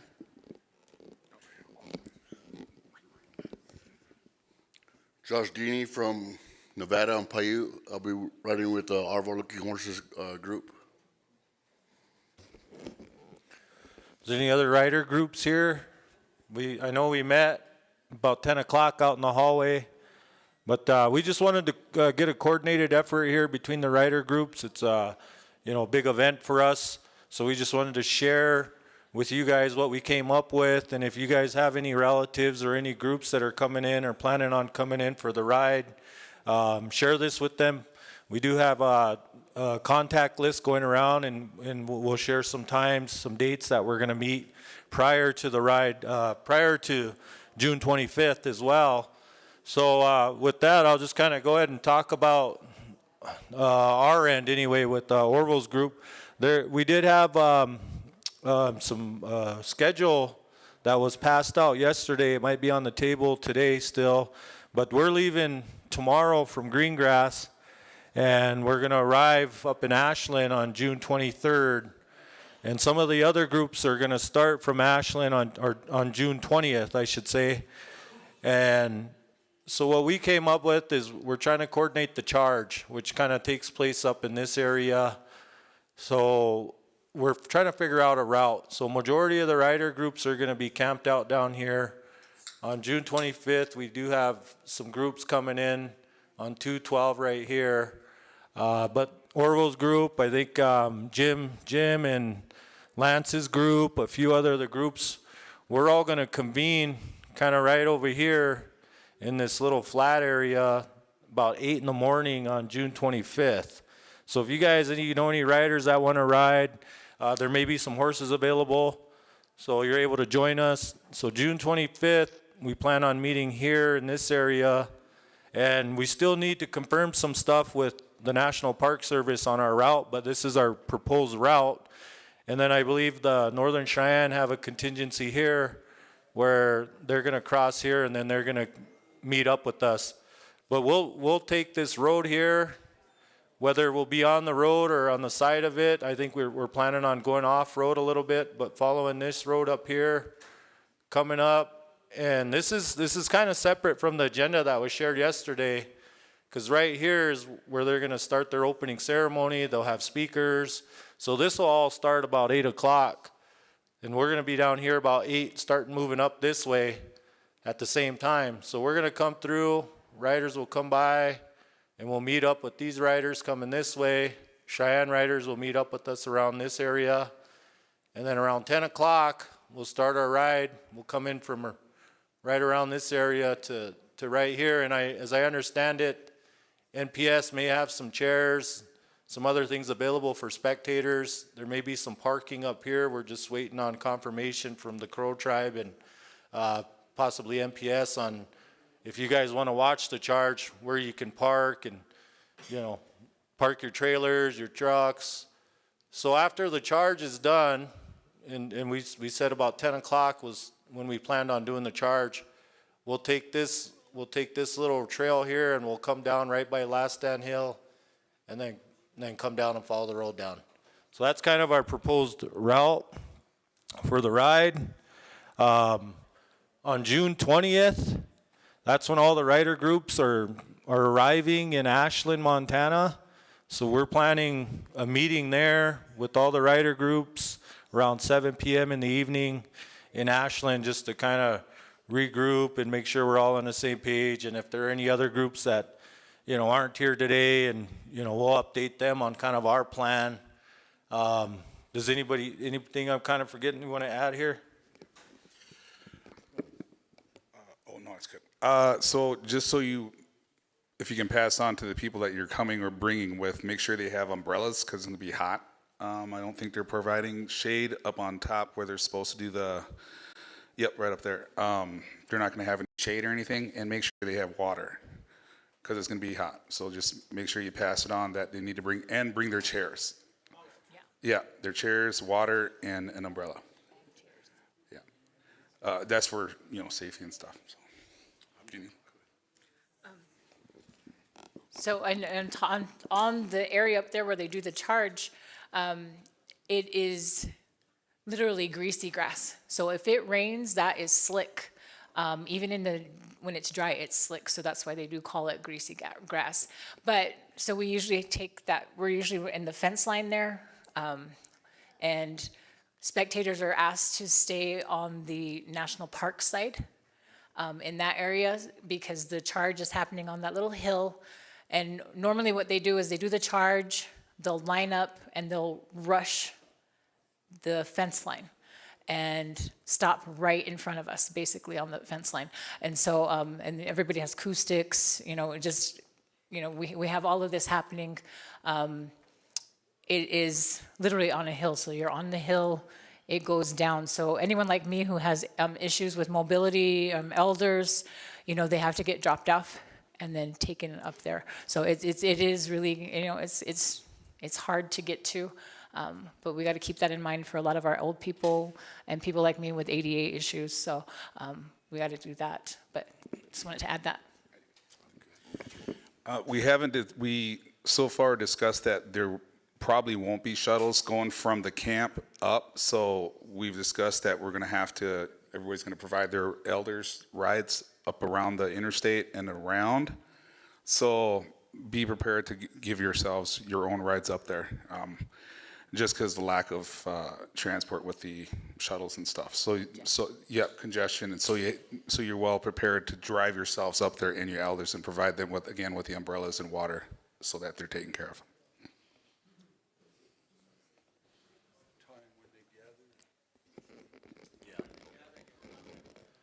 Yeah, so again, the rider groups, this area here, you got the school camping area, kind of here diagonal northeast of it is a large flat area. So 8 o'clock, we're planning on meeting there, and we haven't discussed any kind of, you know, blessing before we go, but I'm sure we'll do a prayer or something, and then we'll come on up, and then right around this area, you'll get that the Cheyenne warriors. They'll come and meet up with us here, and then we'll come on up again, come up here, and then we'll have some of our Oglala relatives coming in on 212, and so we'll all kind of all meet in this area, do the charge, come down Last Stand Hill, and then back down. And so these will be two separate things happening simultaneously. So you'll still have, they'll probably be around their opening prayer with their opening ceremony still in this area. So they'll be able to, we'll kind of be part of that, I guess, with us, you know, coming by. So it'd be nice to, if you guys are around, if you guys can either be there or get up here and support either one. Be nice to see you guys at the charge. And we just want to do this, you know, I think the message that was passed was, you know, one mind, one heart, one prayer, unity. So we're trying to coordinate so we can all be together as one unit here. Lakota Oyate, and along with our Northern Cheyenne relatives, if they want to join in on this. And so 8 in the morning, this is kind of what we're planning. Charge will be around 10 in the morning on the 25th. Any questions? Melvin, did you announce about the Zoom meeting on Monday, June 8th at 10, and Tom will be coordinating that to finalize certain things? And then also that meeting on the 20th will be at the powwow grounds in Ashland. No, yep, good point. Tom, is that meeting confirmed yet? Okay, so 10 in the morning. Maybe if you want to give myself or Tom your emails, we can put you guys in on that Zoom meeting with James Nowitzki with the NPS, and we just got questions in regards to access on this road. If we have to kind of come around here, we want to, you know, have questions with here, and we just got some questions that we need answering, so we can actually, you know what our route's going to be. But this is tentatively. So Zoom Monday morning, 10 a.m. Mountain Time. So if you guys want to be part of that, reach out to myself or Tom. We could get you guys on the Zoom.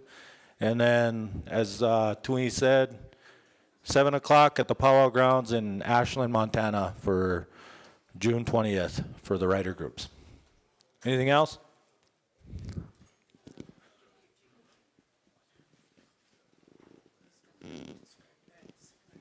One of the things, you know, we were having meetings, and we were kind of looking for spiritual guidance. And one of the things that was brought up to us was to honor the Horse Nation. And that's a ceremony that we wanted to conduct at some point. And you mentioned that, you know, that gathering, right? Maybe there'll be a time to do that ceremony with our leadership, our spiritual leaders, Nancha, whoever's at the camp. We can come over and do that to honor the Horse Nation.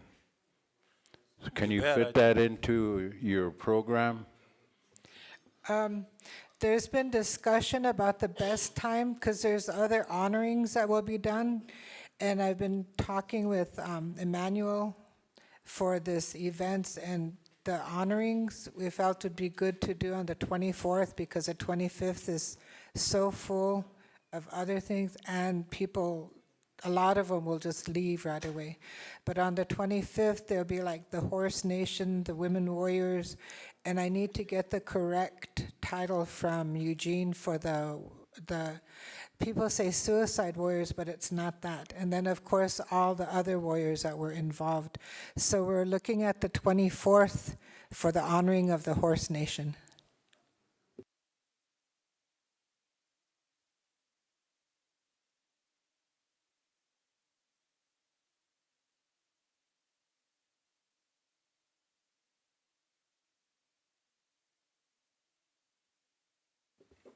Yeah, so we want to dedicate that, the 25th, just for the ride, because if you look at the scale here, it's about 2 miles up. So the riders have to ride 2 miles up and meet the other riders that are going to be up there. So that what you're talking about, sir, is probably best to do the day before and honoring for the horses. But you got to understand the Horse Nation, they're going to also be still coming, so they won't be a part of that ceremony. You know what I mean? So we can do that for the That's horses fine. that are. 24th, if you can gather, whoever wants to gather from your horseback riders, we'd like to properly do our ceremony with all of you. And that's something we can probably put on the flyer at the final flyer that's going to be put up that the 20th in the morning or something. Okay, that sounds good. The 24th, yep. Thank you. Yep. You have some questions over here in the corner. My name's Doug Bisnet from Sioux Tribe. I was wondering where the media fits in on all this. Is anybody going to be recording this? Is there official media? Maybe we have somebody else answer that? Yeah, there's going to be media there every day during this event recording, especially the charge. So we have one over here recording you right now.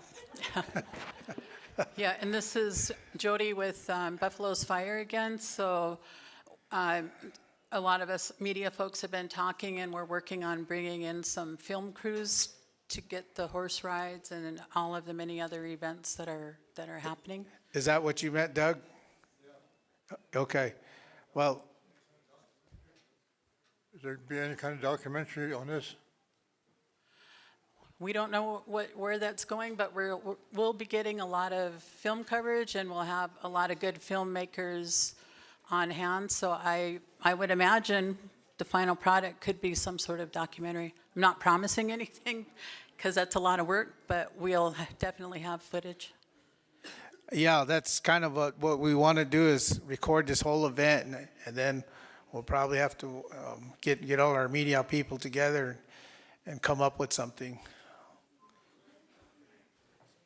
Who had their hand raised here? Over here, go ahead. Clayton Oridica from Wapayton, Dakota Nation. There's a young man here who's wondering, that ceremony is in the morning for the horse ceremony on the 24th? On the 24th. Evening. In the morning? Evening. Evening. Thank you very much. And another question is there going to be a place where we could,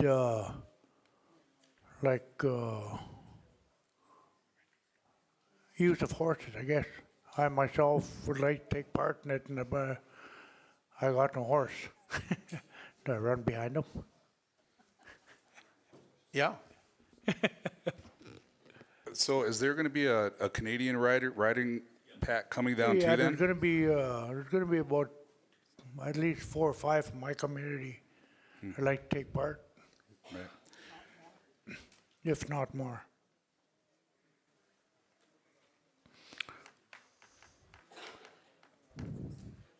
What day are you guys coming in? So are you guys going to come in the 25th? So are you guys going to come in early? We'd like be to down be here in- with the rest of the riders, or are you going Yeah. to be coming in that day, so you're going to be on top to meet those riders coming in from Ashland? Yeah, that day. Oh, you Okay, guys so- do the charge?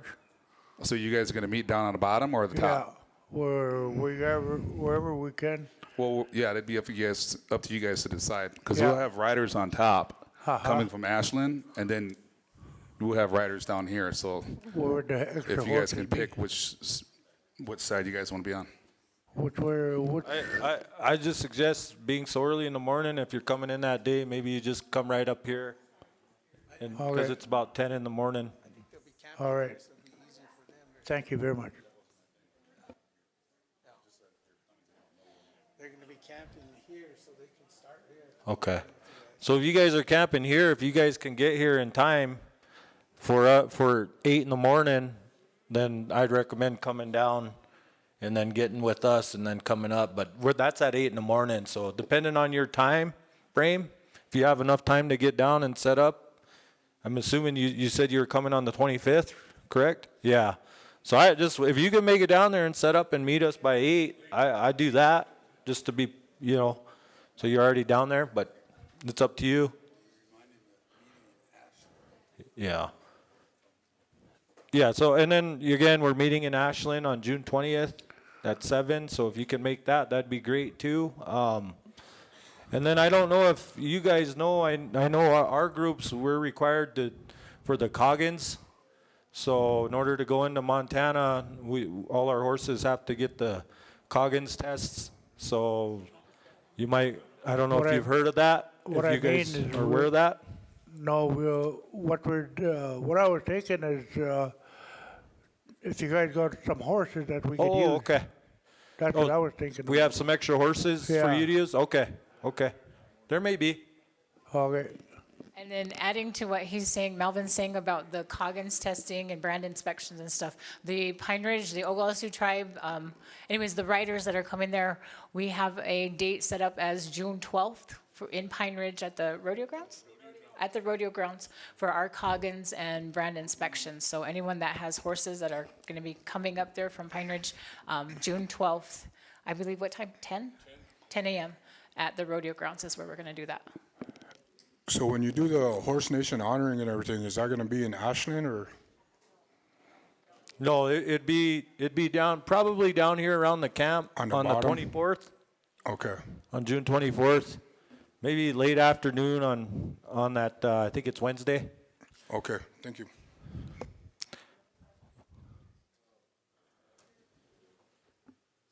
Hello, my name is Katie in King Little. I was wondering if you guys have any extra horses to ride on the ride tomorrow. Oh, tomorrow? We probably won't know until tomorrow morning, but you give me your contact numbers, we'll let you know. We're gonna ride from Greengrass to Eagle Butte tomorrow, so even that, you can meet us in Eagle Butte, and we're meeting up with another group of riders. I think they have about 30 head, so they might have an extra horse there too. So give me your number, keep you in mind, and let you know. Thank you. Yep. Any other questions here? Well, I think that's it. Do you guys have anything you want to add?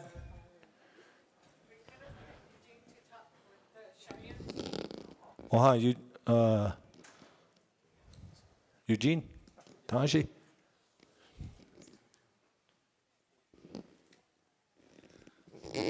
So I was just asked to, is that a pointer? Yep. I can use my lips.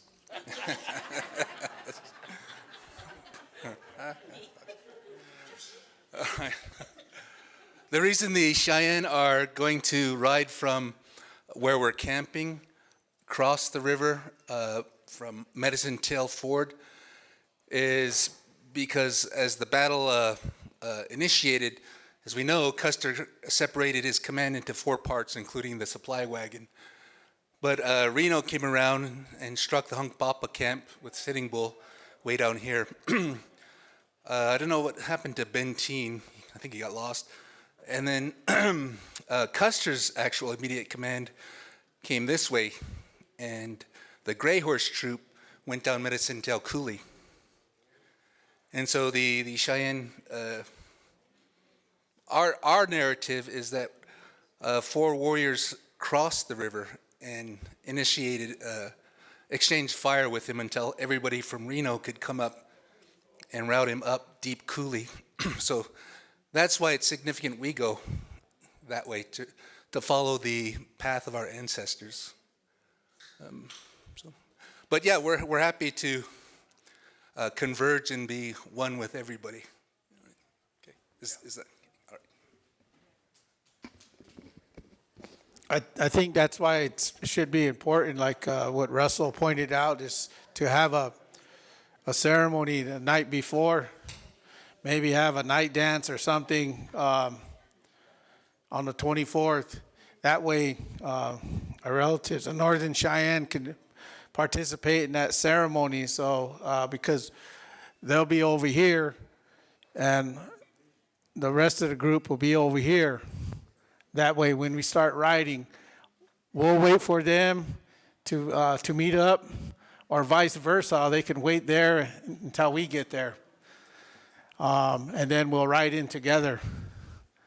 But we can talk about having a ceremony a night before, whether it be we can light a fire and do a ceremony at night in the camp here, this area, where all the camps are. And keep in mind that all you, the horse groups or any tribes that are coming, you're more than welcome to stage your horses or camp in this area. That's what it's for. So if you don't have anywhere to go, or if you're bringing your horses, you can come to camp, and we'll try to accommodate you and find you a place for your horses. I do know the Oglala Sioux tribe has donated some hay, so we're going to have to figure out how we're going to get it up there for the whole camp up here. Oh, jumped camp here.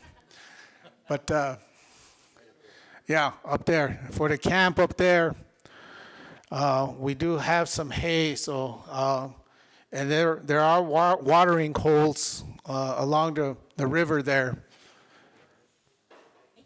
to water your horses daily, for those of you who are staying there a while.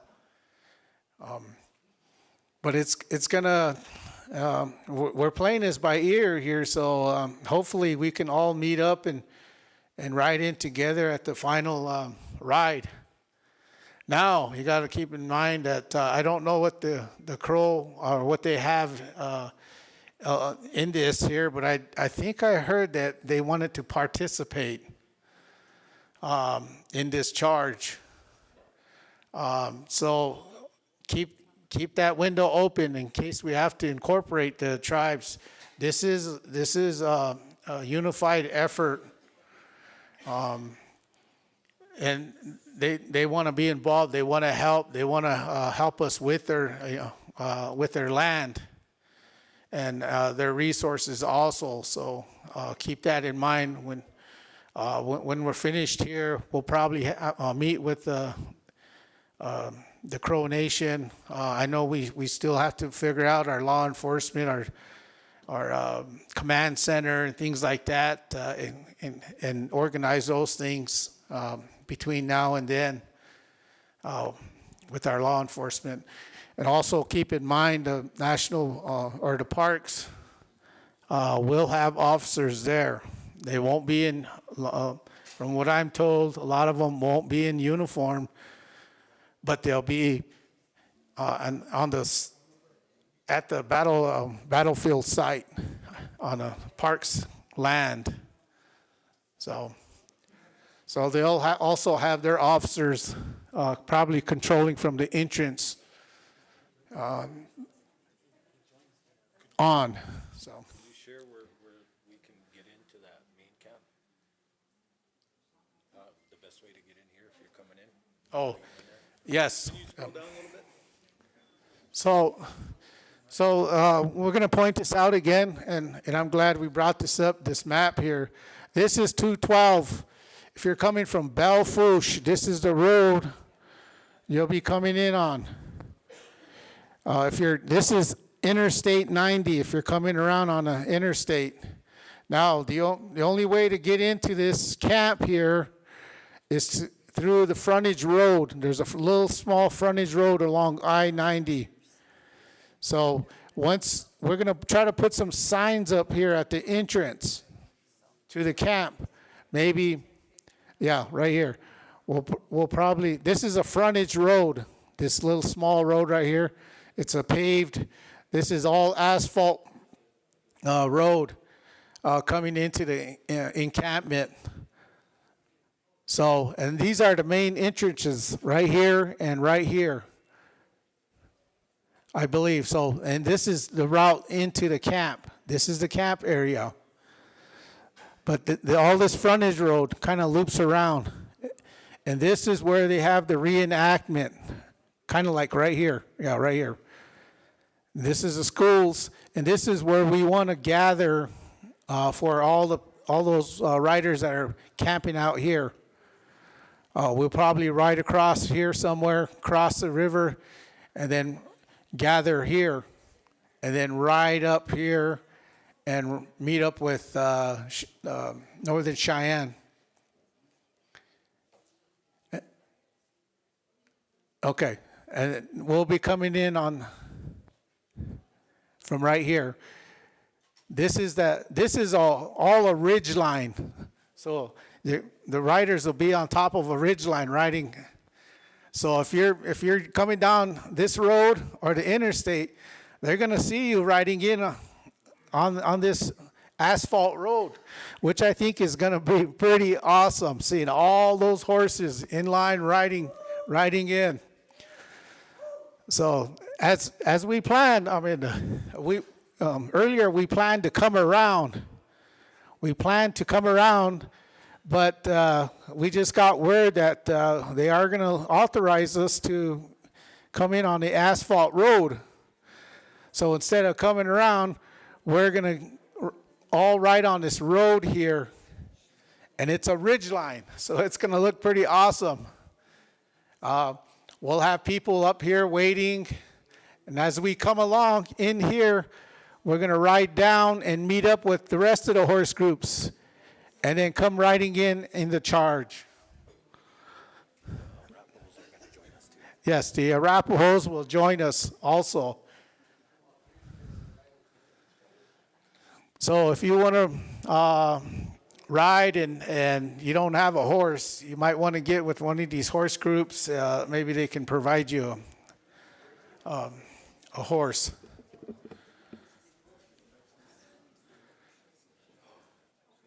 So basically, that's the layout of the route of June 25th.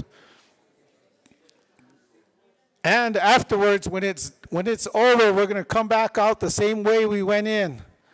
And then maybe we can have our drum groups not only present up there, but come back here where we can, we still have to plan out, okay, what are we going to do after the victory dance or the charge? What are we going to do after the charge? Are we going to have a night dance, or are we going to have some kind of celebration? Okay, so I wanted to kind of share what we usually do after the charge. So after the charge, everyone charges the fence line, kind of ties up their horses, gives their acoustics to chosen people that they've designated to honor, and then everyone dismounts, ties up the horses, and we usually have victory songs there. We have, Cheyennes usually do like chief songs. We do a lot of songs there, whoever's present. So one year it was Arapaho. And so the 𝗟𝗡𝗩𝗘, they sang their songs. And so we all they did a victory dance right there after the charge. So that's what usually happens. It usually takes, a good hour to 2 hours. And so you got to keep that in mind. It's hot, but the pride you have after that charge, it's a powerful, powerful experience. And I hope everybody can be there to witness it and to be a part of it. But we usually do that right there.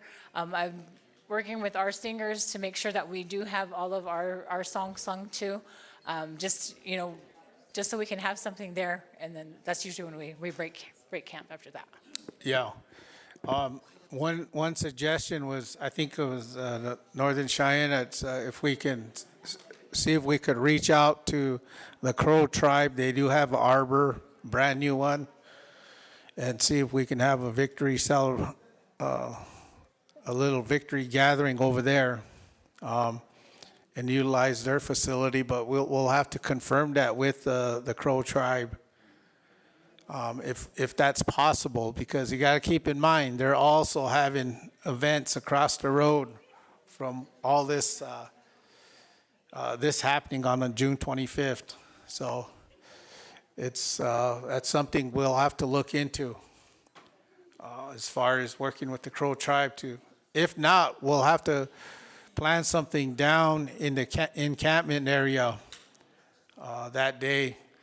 We were talking, the Real Birds were saying that we can probably use their stage for, I guess, a victory dance there at the end. But you gotta remember that they're doing their reenactment the next day, so we probably have to keep it clean. But I don't know if we can do that if you have that many horses.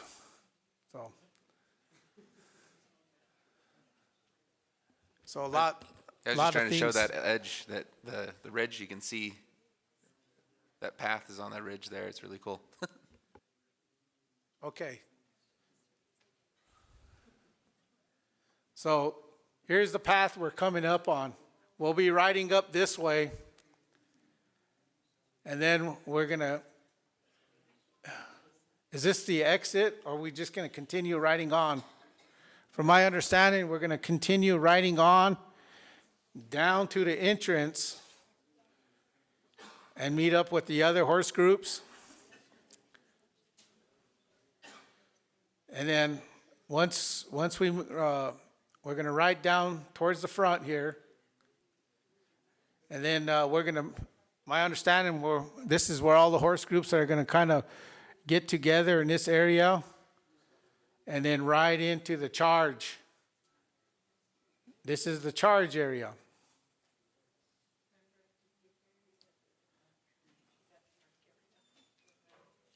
There you go. So this is the route we're coming down, and then we're going to go back up and do the charge with everybody.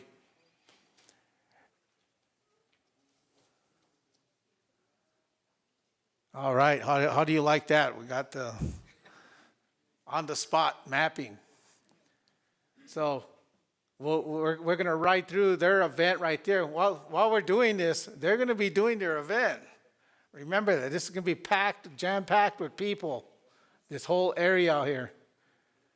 So, yeah, so we need a lot of war hoops and lilies out there when we make our entrance.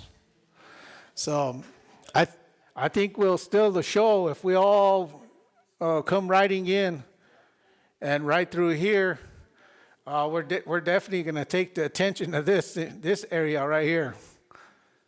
So as you can see the route here, keep in mind all this is going to be filled with dignitaries, speakers, all that, shuttles, tourists, you name it. Even Custer's cavalry descendants will be there on hand. And then, and then on our exit, this is on our exit, we'll be, hang on, we'll let him adjust here. Okay, there it is. Once we do the charge, we're going to exit back through here. From my understanding, I don't know if there's a route there. There is. So it's kind of like. Okay, right there? Yeah, all right. Okay. The charge is kind of more up. Up there, right there. Yeah, All right. So you need to move your arrow over there. So we're going to end up right there. That's where the main event is going down. And I do the drum groups will be up there along with all the spectators cheering on a fence line right here. Here you can see the fence line. This is where all the spectators and drum groups will be on this side. Yeah, and once all the riders start grouping here, they're going to go in circles right here. You can see the pattern. Until we get all the horse riders in a circle and we'll continue to ride in a circle. And then when we exit, we're going to follow the trail through here and back onto asphalt and then back down towards the camp. Yes, yep, right by Custer's the last stand hill, the monument where Custer dedication is, I guess. Yeah. Maybe I'll do circles. No, I'm just kidding. So there's the exit route right there. We're hoping, and we'll confirm that by next week. We have a question. Go ahead. My name's Doug Bisnet from DoubleTree Tribe. I was wondering if there's going to be any kind of recognition or honoring of the warriors that fell up there. We'll have to piece that together. Right now, things are still in the works.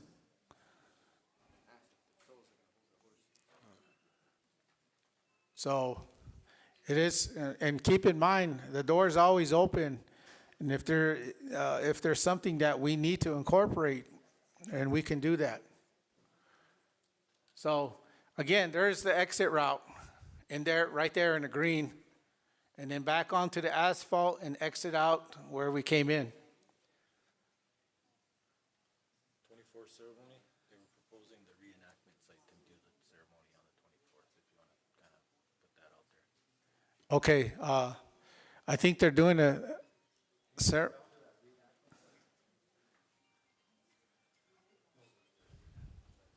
on the 24th.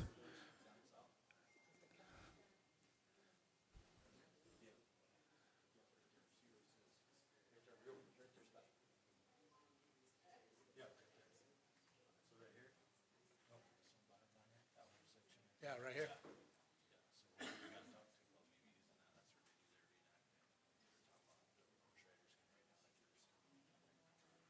Oh, so when the horse riders gather, I'm not sure how packed this, I don't think it's going to be packed yet, but we can probably see if we can have our ceremony to cross before we cross the river. Or the 24th, yes. So we want to do the ceremony right here. We'll get with Jim Rosebud and see if we can confirm that. That way we'll have the ceremony, as I think Russell was mentioning, with the horse groups. And then on the 25th, we'll just get up and ride in over here, gather.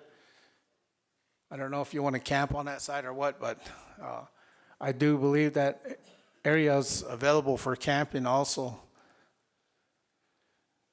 But all this land right here is flat land. So,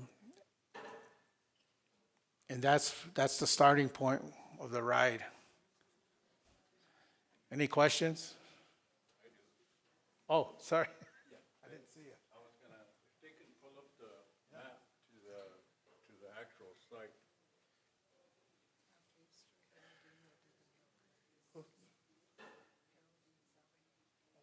See it?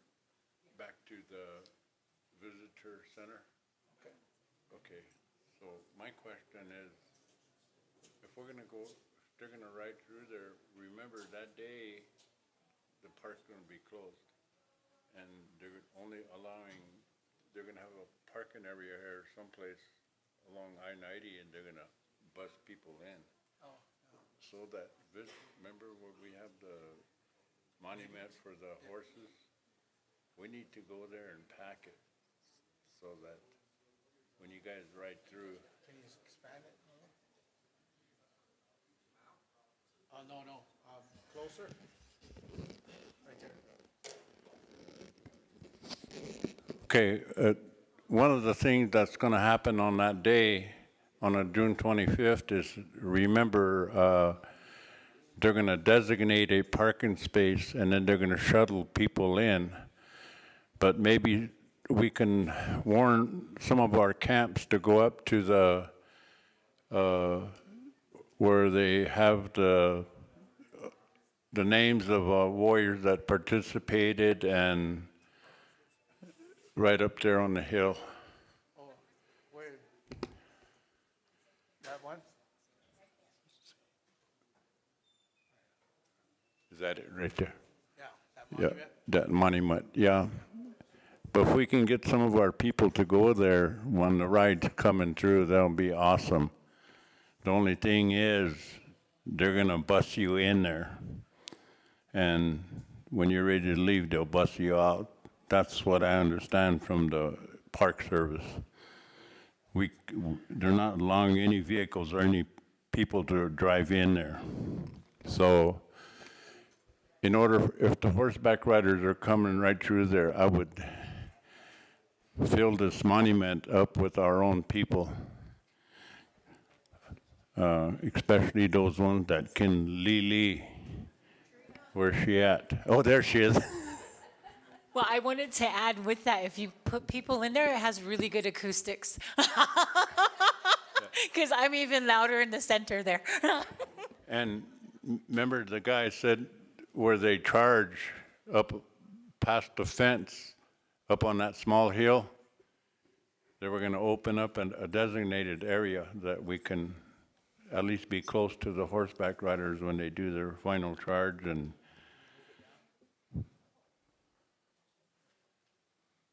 Be,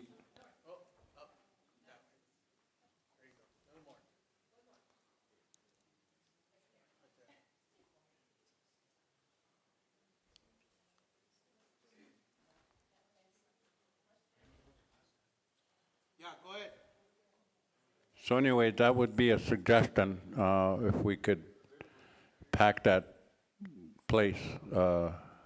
But again, you know, I don't know how the Park Service is going to react to us trying to get back to our camp quickly. We probably have to wait all day. I'm not sure. got a question here.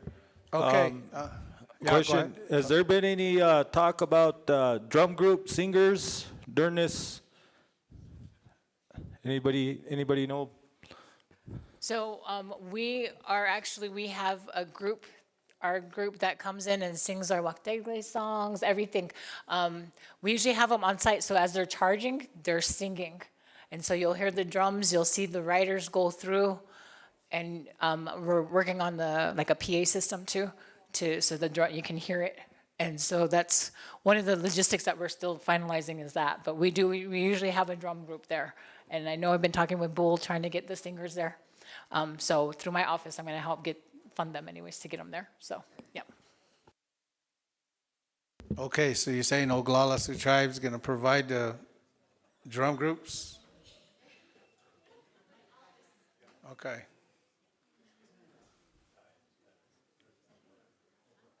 Now, I would like leave it open to any other tribes who want a drum group there also. I have a question. Yeah. I was wondering with all Where you at? Where you at? Oh, there you are. all the coverage that you're showing here on the maps and stuff, I was just thinking to myself with the media coverage or whoever's doing like with photography or whatever, I think a drone coverage from the top. I was just wondering if anybody was going to do that. Well, as discussed yesterday, drones weren't allowed on the battlefield site, but there's a fence line right there. So we can probably cover that area. Yeah, I don't think we're allowed anywhere in the U.S. National Park Service area with a drone. Yeah, but we can always, you can do it across the fence, from my understanding. I don't know if there's a buffer zone or what.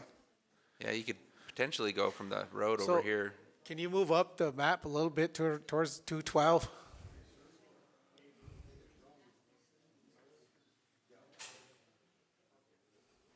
There you go, right there. See, as you can see, there is a road going off of 212. This is going to be jam-packed with tribal members vehicles. Hopefully, we can find some ATVs to transport our elders up there. And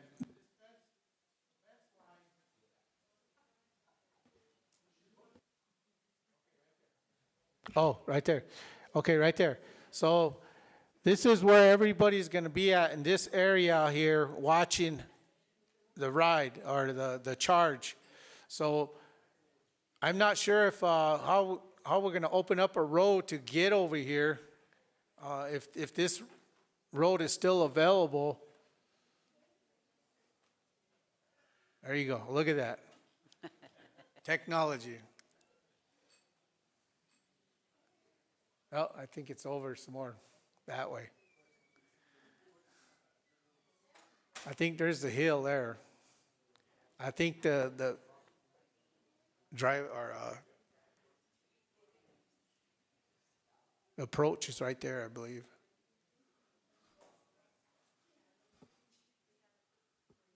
We had another question at our table here. Okay.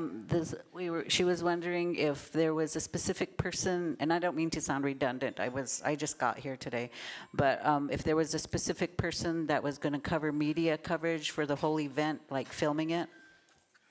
I know the Oglala Sioux tribe, we have Tony over here covering a lot of that area, but we should be coordinating with other tribes also. Yes, there is a committee that handles that's going to be handling the coverage. Like I mentioned this morning, we do have a flyer going around of all the committees.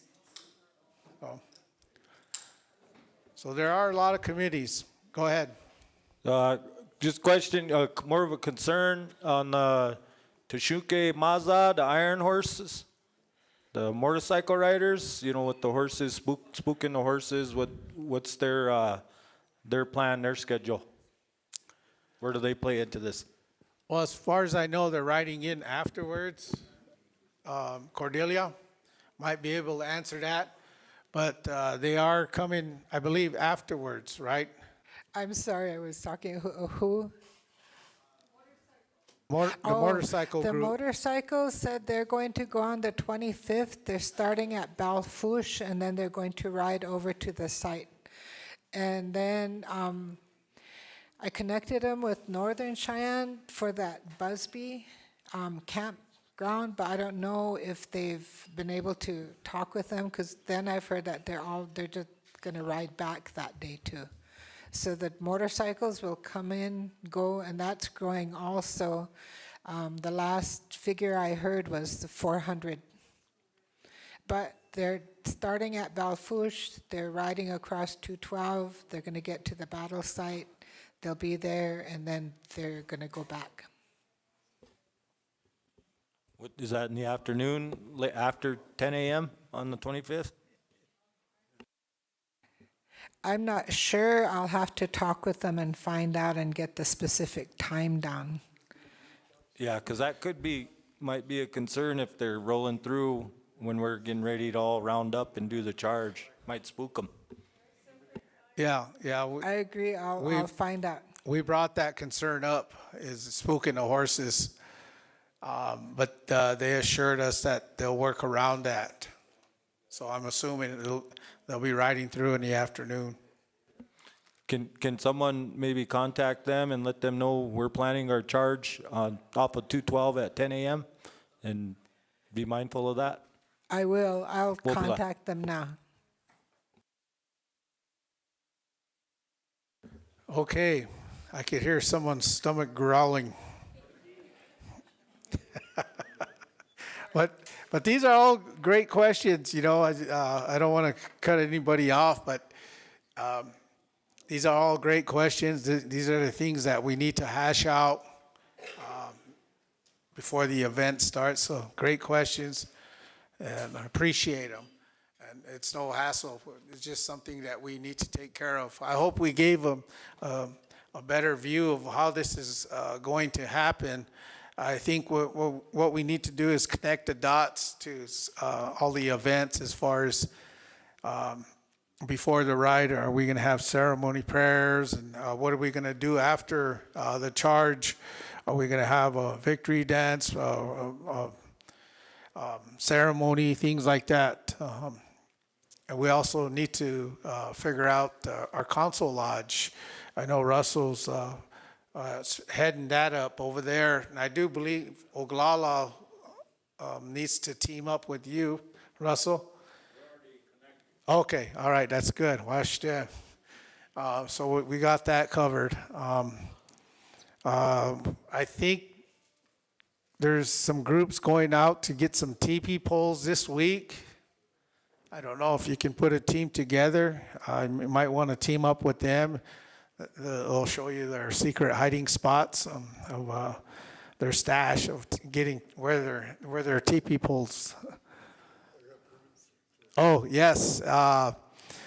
Ernest Littlemouth from Northern Cheyenne, he has permits over here. So if you're planning on going after teepee poles, you might want to come see Ernest.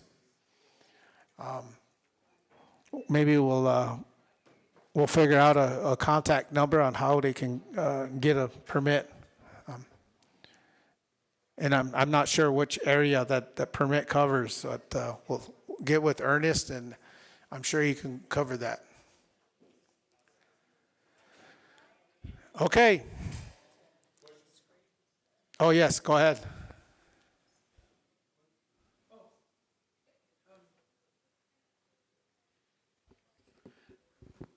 I have a comment, and first of all, I want to thank the elder who prayed this morning. Thank him for addressing our ancestors and letting, in his prayer, letting them know that we're doing this in honor of them. I really enjoyed that prayer that he gave this morning. And with all due respect, I have a suggestion or a comment to that there ought to be in place during this whole thing a moment of silence, maybe in the morning of the 25th, like even just let everyone know, you know, at 9 a.m. we're going to have, all it is a moment of silence for our ancestors, those who fought that day 150 years ago. Also think that by word of mouth, I think if that does happen, then by word of mouth we can let everyone know, our neighbors in the camp and everything, to at least respect our ancestors and give them that moment of silence. And another thing I want to mention is I have family that were part of it too, and my children too. The weasel bears were part of that battle, and so were the Tubals. And my name is Pansy Tubals Weasel Bear. I was born and raised in Red Shirt Table. I'm a 𝗟𝗓𝗩 Sioux tribal member. Thank you. Okay, thank you. We had a question back there. Go ahead. Yeah, this is Tom Eaglestaff again. Is this question, I guess, for the Cheyenne tribe? I know on their agendas they had a pipe ceremony for the morning of June 25th. Is that still on their plans? And that's with 𝗟𝗓𝗩, right? Or just your tribe? Can anybody answer that? Cheyenne River, you here?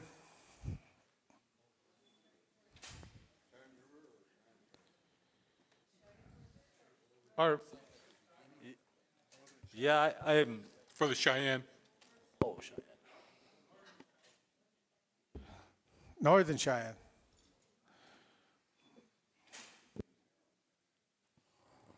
Well, there was a flyer that had a pipe ceremony at 6 a.m. at the battleground, so I was just wondering if that's the Northern Cheyenne or who's doing that.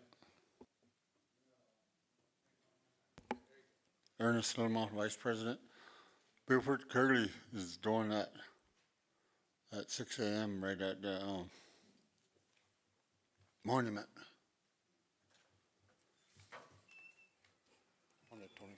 On the 25th.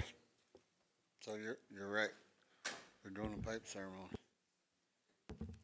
Yeah, and I don't know if that, is that incorporating the tribes, or is that a?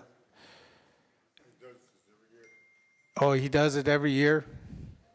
So I'm not sure if he wants to, if that's a separate thing, or, I don't know if we probably have to reach out and ask him, because I don't know if that's every tribe, for every tribe.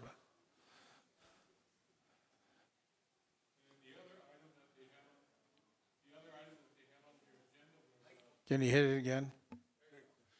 The other item that they had on their agenda was a victory dance on the evening of the 25th as well. Is that still planned at the Crow Bowery? Well, we wanted to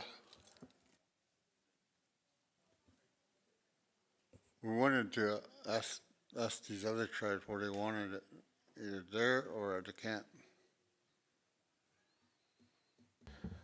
So I think that's where the question came, is where do we want to reach out to the Crow Nation and see if we can have it in their arbor over there.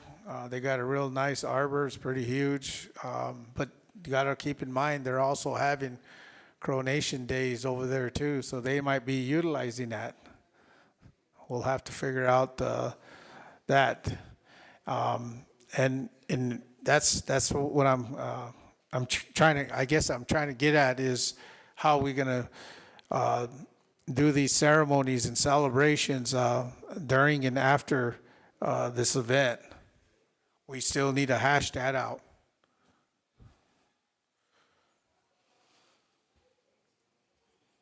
So I guess we have some homework to do. So maybe if Ernie, if you have any connections there with the Crow tribe, if not, we can reach out ourselves and see if we can get some answers. President, the Doug Johnson from the motorcycle ride said they plan on being there around 2 in the afternoon. But Okay. if you want him to be on to answer other questions after lunch, we can arrange for that. Okay, yeah, that sounds great. If we could get them on after lunch, just in case. Okay, any other questions? Go ahead. Just to speak to the victory dance, I think Dion said that it was planned to be at the Crow Arbor, but the Crow Nation just reached out and said they may be utilizing it. Okay. And so it is to be decided, the location of the victory dance right now. Okay, And Dion, I think, was the one who was working on that with the Crow tribe. okay. See, now that we know, we might have to go back down to the camps here and start a big bonfire and war hoop around all night.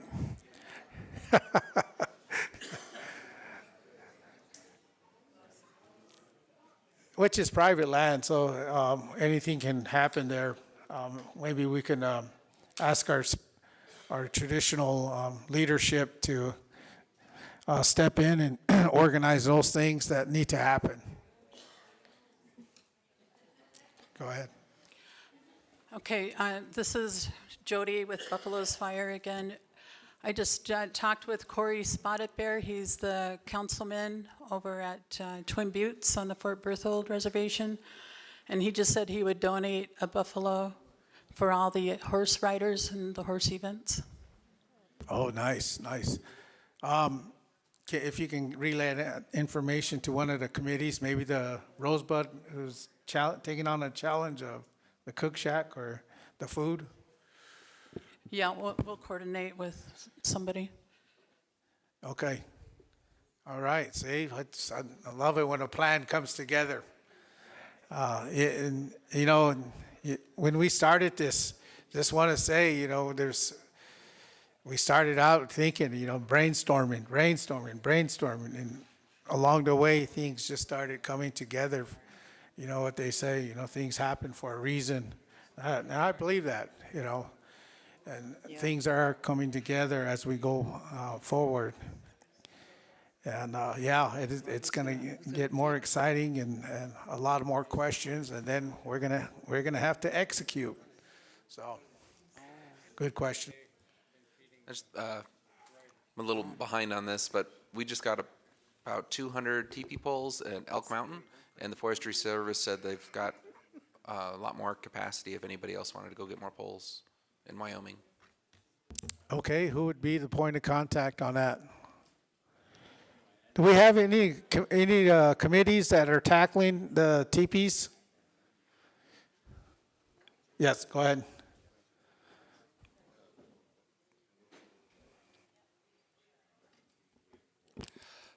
Mike Burbank, Rosebud. I know we are going to be leaving on the 14th, and we're going to connect with Ernest Littlemouth and their group. I believe there's other groups that we're going to connect with on Sunday and meeting point at Sheridan. And we received permits from Ernest, and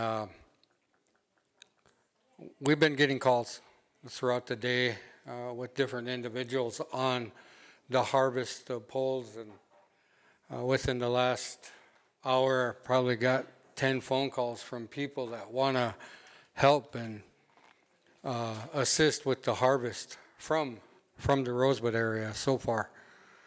So I'll get with you during lunch. Okay, thank you. Okay, just real quick, say if a group or a tribe that doesn't really know what kind of material you need to go after teepee poles, how long of a flatbed or what kind of vehicles should they be using to travel up in the hills or the mountains to harvest poles?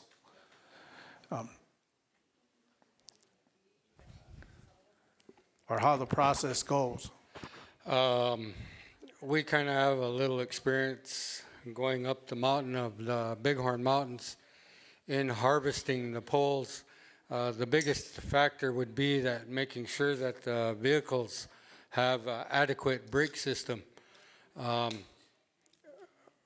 As for the tools and the equipment we're going to need, or they're going to need, would be the chainsaws, extra gas, mix, straps, 18-foot trailer.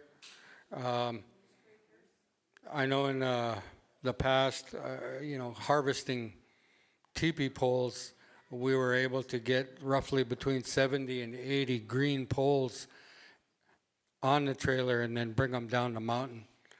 Coming off the mountain is probably the time constraint, because when you're coming off that mountain, it's heavy. So if anybody has any questions or concerns as far as that part of it, I'll be sitting here to answer any questions. And there's others here too. Thank you. All right, there's your video on teepee pole harvest. I like this setup here. Right on. So this is what I like. Each tribe has their own assets and ideas to bring to the table. I was just putting on because you were talking about it. I was like, I was working on this video yesterday because I was up there on Wednesday. Yeah. Okay. All right. Well, you heard the call. Yeah, well, someone said they're hungry. We better. Okay. But yeah, maybe if he wants to keep playing that through lunch, he could. At this time, we'll do a meal prayer and we'll move along. I'm going to turn it over to Mr. Harold Salway for our meal prayer.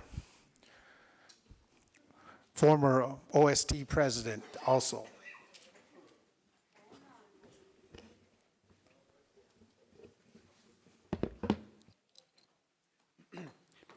Hello, everyone. I want to first of all introduce myself. I'm Harold Salway, but I too come from Warriors Shirt Wearers at Little Bighorn. I have all the evidence here, probate records, family tree, crazy horse surrender ledger. My father's bloodline comes from a walking eagle from Rosebud. He's got a son called Left Heron. Left Heron's sister is Rattling Blanket. Rattling Blanket is Crazy Horse's mother. My father's mother's side straight from Red Cloud, another shirt wearer when he was designated by the white man as a chief. My mother's side's from Red Shirt, another shirt wearer. And another one is Lone Wolf, Northern Cheyenne. So I have a lot of people that that were in the Battle of Little Bighorn. I got approval from descendant from Little Hawk, my cousin. She said to go ahead and mention him. But although Crazy Horse was just a man, as I heard him identified at a gathering up north, yes, he is a man, but they really don't know the history of who Crazy Horse was, except the world. The world knows who he was. Whenever lightning comes, he'd go up on a hill and pray. He got his power from the lightning. His horse was a warrior. He fought in a battle with him. There's so much knowledge I garnered in my lifetime. True, I've been a president a couple times and a vice president and a fifth member of the executive committee of the Oglala Sioux tribe. But I grew up in a traditional way, traditional community. I'm a fluent Lakota speaker. I had an elders council. 7 old men out of 16 were my elders council that taught me so much, a lot of knowledge and history. Uncle Bill Horncloud, there were a few, 7 of 16 were over 90 years old who talked about history. So that 2 years, we'd meet every day, every month. We'd meet and I'd let them talk, and I learned, I listened. And I learned so much from all them old men. Guy Dahlknife Sr. was the oldest. Johnson Holy Rock was, they called him the Hokshila, which is kind of cute, you know. All them really old men. But that's testimony from what I know and what I learned. I always like to reference what I learned and where I learned from, because I don't like making up stories. Like this morning while I was walking on water, 2 rainbows crisscrossed, 20 white horses were galloping across. That's for Hollywood. But at the Battle of Little Bighorn, all of you know stories from your ancestors and what happened. And I heard so much of what happened at the Battle of Little Bighorn that I like to share, but a lot of people were going to talk, and I didn't want to interfere with our president and the people that are moderating the session here, which is really great. We got to bring all that information together. So I just sat in the background, and as you all know, I'm really bashful. I'm not a good public speaker, so I lost my radio voice and my television face over 70 years ago. I'm old like some of you, so after I passed up 70 miles per hour, I really moved slow. But today I want to acknowledge our shirt wearers that were in the Battle of Little Bighorn. And I asked that a long time ago, how are we going to honor the shirt wearers, the ones that were identified as some of the great fighters at the Battle of Little Bighorn? And they're from all our tribes, all our bands. And the Oglala band of the great Sioux nation provided a lot of warriors also, as well as 𝗟𝗓𝗡, Cheyenne River, Standing Rock, Northern Cheyenne, Arapaho. I know the story of when they eradicated almost 500 Arapaho village members in '64. I know the story of the Fort Fetterman site, 1868, by all these war leaders. Then the treaty, the Battle of Little Bighorn. So to commemorate this, we need to also have a statement prepared and a declaration that's going to go worldwide of the 150th anniversary of all the people that were at Little Bighorn, the ones that left their spirit at the battle site, and the ones that left wounded, and the ones that were victorious and fought and helped defend our way of life as stewards of the land we live on, Grandmother Earth, the four cardinal direction, 𝗟𝗚𝗩𝗘, the Creator. So things in planning also need to be identified and discussed. So we got to keep talking to each other and talk to each other about what the event was truly about. One of the things is when we pray for our food, we bless our meal. And why we do that is Mother Earth gave us life. Whenever life is born, they say, not many wichoni, but 𝗟𝗓𝗓. When the uterus breaks, water flows, a child is born. That's life. So we always honor water and food in our culture, our way of life, our ceremonies.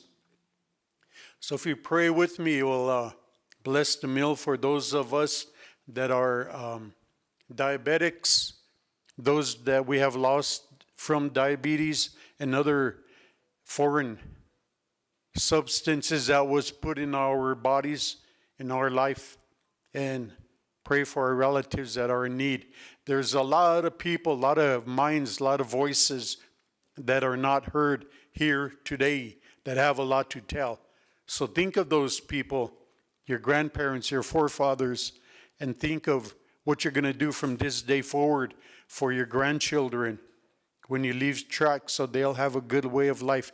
And Lakota will still be standing.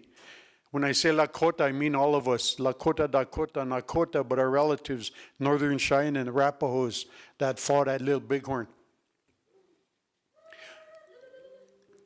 So with that, I'll ask the Creator to bless our meal.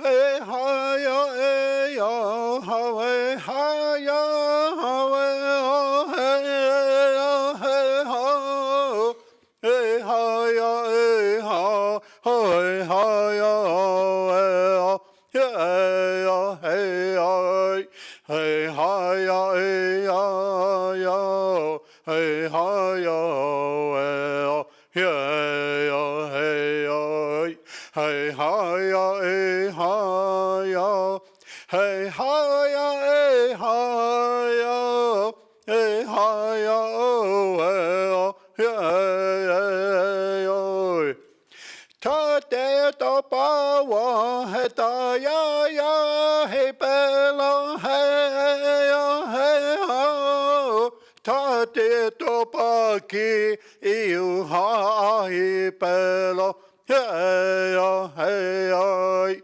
Dakota peke, hey, o techikeloyo, hey, hey, hela kolwe chochake, te wachela koyo, lechia wa oelo, hey,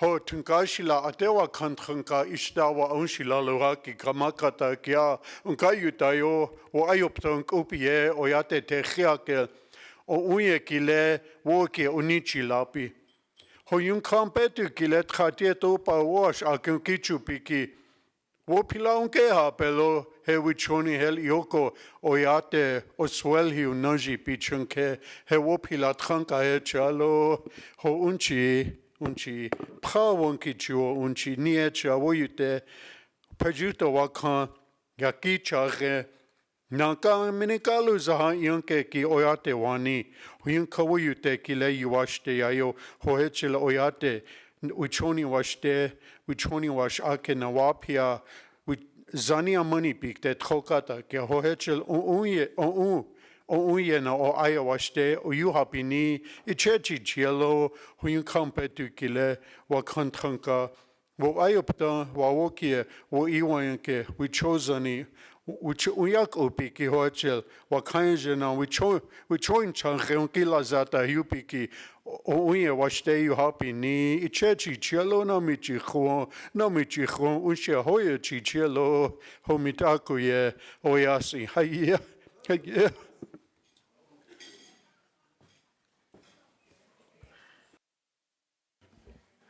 Oh, Wopila, Harold, Wopila. Okay, elders first. We'll resume, what time is it now? About 1:30. 1:30, we'll resume. For those of you that are tuning in online, we'll be back at 1:30. We'll break for lunch.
Need to get on the road.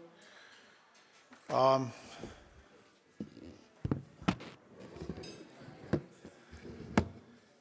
don't know if you're still half asleep after a large lunch here. If you didn't get enough, I think they're taking the food now, so. But anyway, we're going to go ahead and move on to our next presenter. And I think this is important because communication amongst our command center and our emergency services is very vital. It needs to be constantly brought up on how we're going to handle some of the communication there, the safety concerns and things like that. So I'm going to ask Steve Wilson from Oglala Sioux Tribe Emergency Management to come up and talk a little bit about, again, just to give you a brief overview for those of you who didn't make it yesterday. He'll cover it real quick. Steve?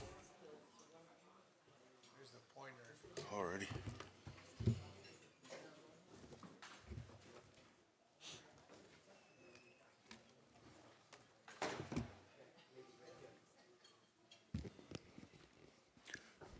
Good afternoon, everyone. I'll try and get through this. I know lunch kind of weighs heavy after that, and we look for nap time. So just a few changes, just quick updates on some of the discussions that we've had over the last couple days here. Making changes to the mapping that we proposed up here. I know there was another gentleman here that's putting some stuff together. For the emergency purposes of setting everything up, we'll operate on ours, and I don't know if they will hand out the one he's been making for public use to show where campgrounds are, some of the facility stuffs are, placement is. So we'll get those updated and out on an email list. So if you're interested in that, we can make sure that you can get one sent to you in group email. I think some of the comments that were made and questions that we had when we did our presentation, showers, bathroom or porta potties, wash stations, things like that, sanitation, was commented yesterday as well about them having, I want to say 20 shower setups, 50 porta potties, and having solid waste on site to take care of garbage and waste. So that'll be happening there, and we'll get an update from them to add to our list of logistics items here. I know we talked about some communication issues when it comes to cell coverage. I reached out to FirstNet and AT&T to talk about getting a truck unit in there to help with cell connectivity. And I believe that the media department here was talking about a cell tower, which I'll have to get with them on, but we're working on getting one out there because there's the limited cell coverage down in those camp areas with a lot of activity going on. Like we mentioned yesterday, there's going to be hard to get any kind of cell coverage or connectivity because of high volumes of social media posts, videos, things like that. So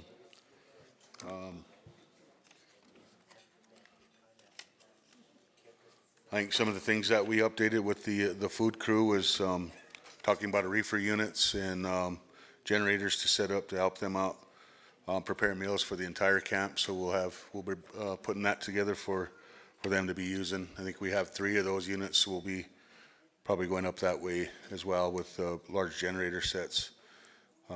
We also have light tower sets. If we need to set those up, we'll be bringing those. We'll be working with the schools across the creek as well, across the river there, on some of their planning and making sure that we're including them on what's happening at the camp, security-wise and logistic-wise too, just in case of any kind of emergencies, that we're all on the same sheet of music. I don't know if Ethan's still here, if he left, but communications, radio communications between everybody that'll be helping with security or logistics or anything like that. I know we're working on getting that ironed out to where we can all talk together. Bull also had groups of Albert?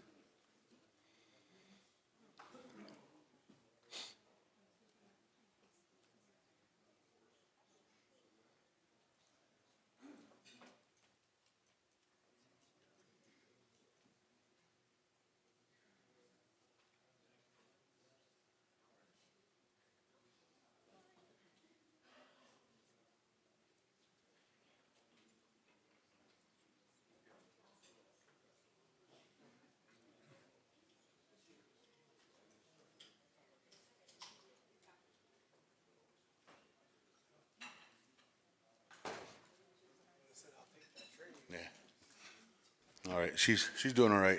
She's okay. What else here? Medical. We've heard from Steve from Rosebud Sioux Tribe as well. CHRs, talking with a lot of the CHRs that have training, first aid, CPR, AED training. So we'll be coordinating with them to help patrol through the areas, I guess, as we move through the camp areas throughout the day, making sure that everybody's taken care of medically and making sure if we have any emergencies that we have the right people with us. One of the things I want to stress too, and maybe kind of pass that along, is medications. Anybody's coming up that needs medications, make sure they bring extra, or make sure they have them and they come. A lot of events that we've been through in the past, emergencies, things like that, we've had individuals that have had to leave or started to travel or something. They might have forgotten medications, thinking that they can go for a few days without them, but turned out they couldn't. So kind of pass that along if you guys can to everybody, if they need meds, to make sure they bring extra.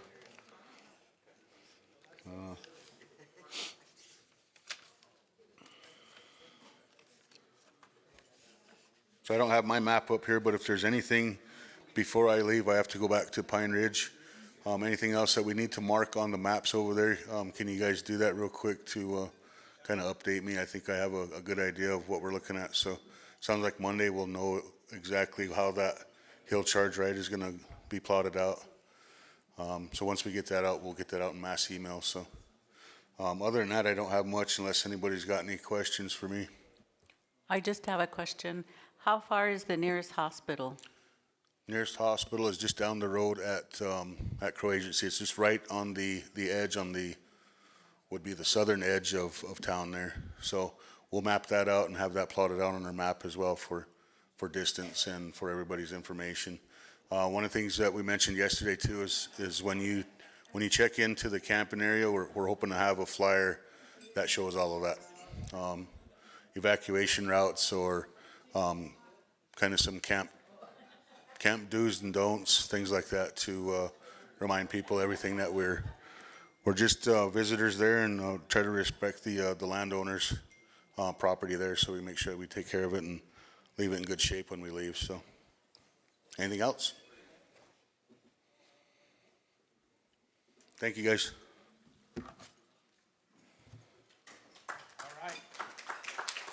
All right, thank you, Steve. Thank you, Steve. Steve's got a big job ahead of him.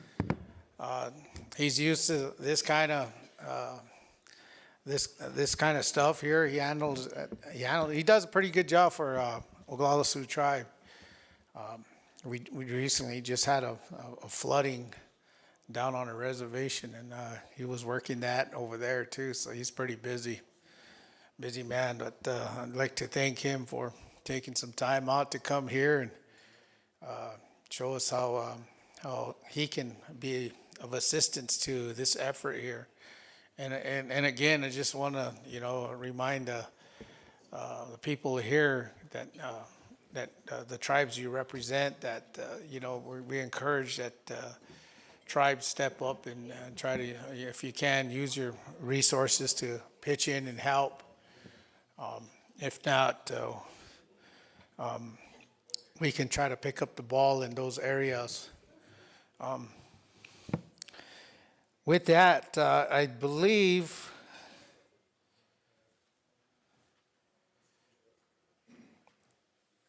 we covered just about everything, but I want to go over the reports, or as far as the reports on our budget here. Yesterday, we met after the meeting, and I think we're going to meet real briefly.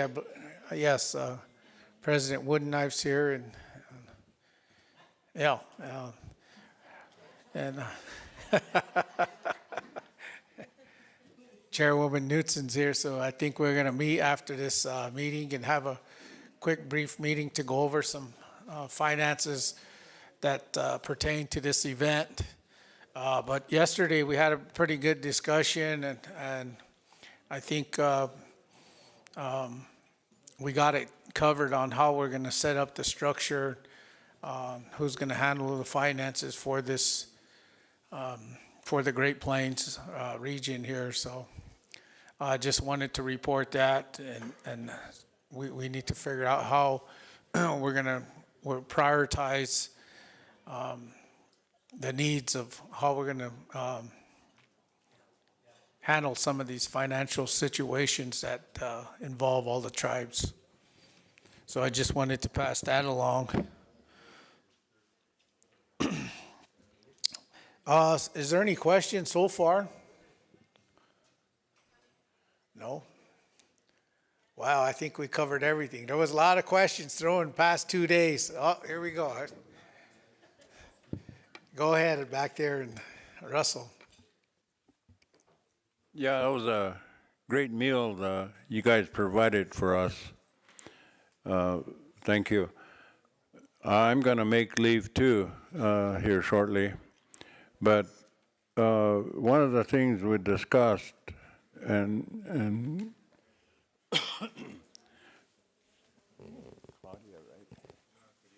Cordelia, your staff came to Rosebud, and we had a discussion with our spiritual leaders there.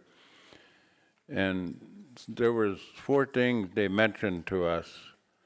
First was to go there with our wasna and offerings and prayer prior to any camps going up on that campsite, to acknowledge the spirit of our relatives that camped there, but also those who got wounded there and those who died there. So that's kind of a first. And so our plan is we're going to the battlefield site on June 17th, and we're going to be part of that ceremony there.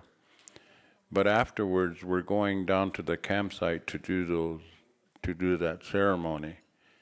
And I have my nephew, Richard Moosecamp, will be coming with us to help us with the ceremony. So that part will be taken care of.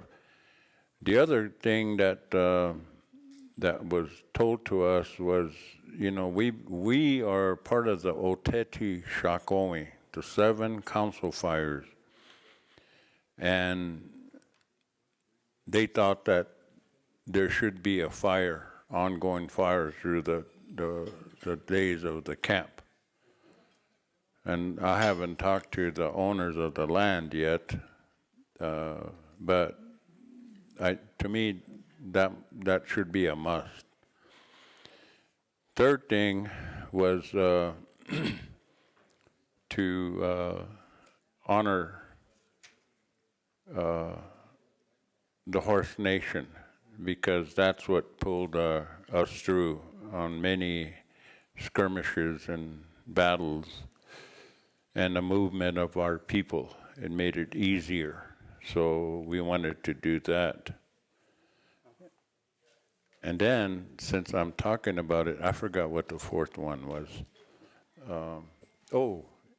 During this time is to reaffirm our wulakota among ourselves and among our allies. And so that's why we're establishing a council lodge, so that ceremony can happen and we get it done.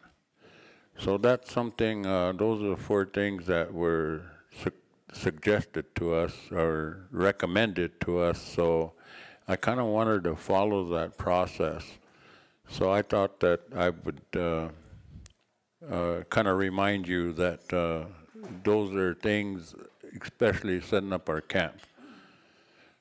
So I wanted to share that with you. The other thing I kind of wanted to touch on is I'm really proud of the Oglala Educational Department for, you know, doing their thing, their own thing, and they got everything under control. And so I might sign up as a student and go camp out with them so they can watch over me, take care of me, and wash my face along the river, mind you. But anyway, I'm really thankful for their presentation. So those are things that will be happening. And so those of you who can make it to the Rosebud battlefield site on June 17th, we should all gather there because that was a pivotal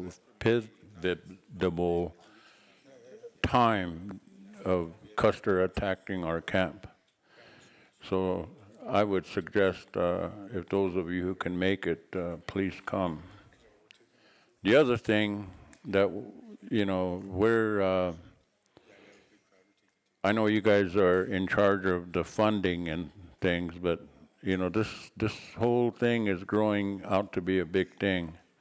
Our tribe, we just kind of asked for volunteers and donations up to this point, but it will get costly when the time comes. And we haven't approached our tribal council yet to see if they'll fund us any funding.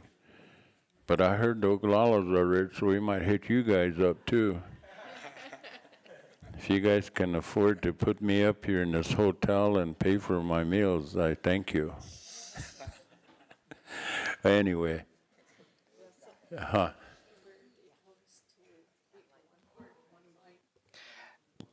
President? One of the things they suggested too was to be of one mind and heart when we come together to this sacred site, sacred place. And so I think it's all coming together, and I think we're really optimistic that things will work out for all of us, because like our youth said, you know, it's going to make an impact on our future generations. And one day they're going to carry that on. And so it is a powerful time and a powerful day, a powerful moment while we're there. So with that, thank you. Go ahead, Gabe. Wopila for them words.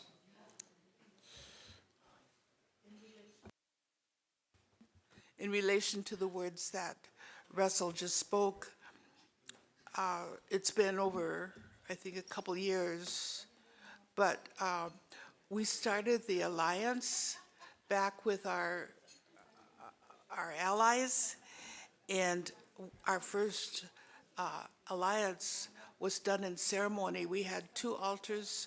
Orville Looking Horse did ceremony with 2 altars, and we had a spiritual meeting and set up our relationship again with our ally, the Northern Cheyenne, and they came over, and it was done in a good way. And I'm thinking that if we, in relation to Russell's words, if we're forming this alliance against or unification, as Russell said, it might be good to do that in a ceremony or in a sacred way. And we could approach Orville again. He will be there. And the way he did it was in full ceremony with, we had 2 altars set up, and so I don't know, it's something, if you want to consider that, or if we need to notify those that we're aligned with again, but it was really meaningful, and we continue to this day to be aligned with in alliance with Northern Cheyenne. So I mentioned that, or, and see what you want to do. Yeah, thank you for that, Gay. We'll have to coordinate that. You know, it's very, it's a tough question when it comes to spiritual leadership and things like that, spiritual leaders and coming together. And I don't want to speak for any of them and step on anybody's toes. So we'll have to figure that out. Ernestine Chasing Hawk,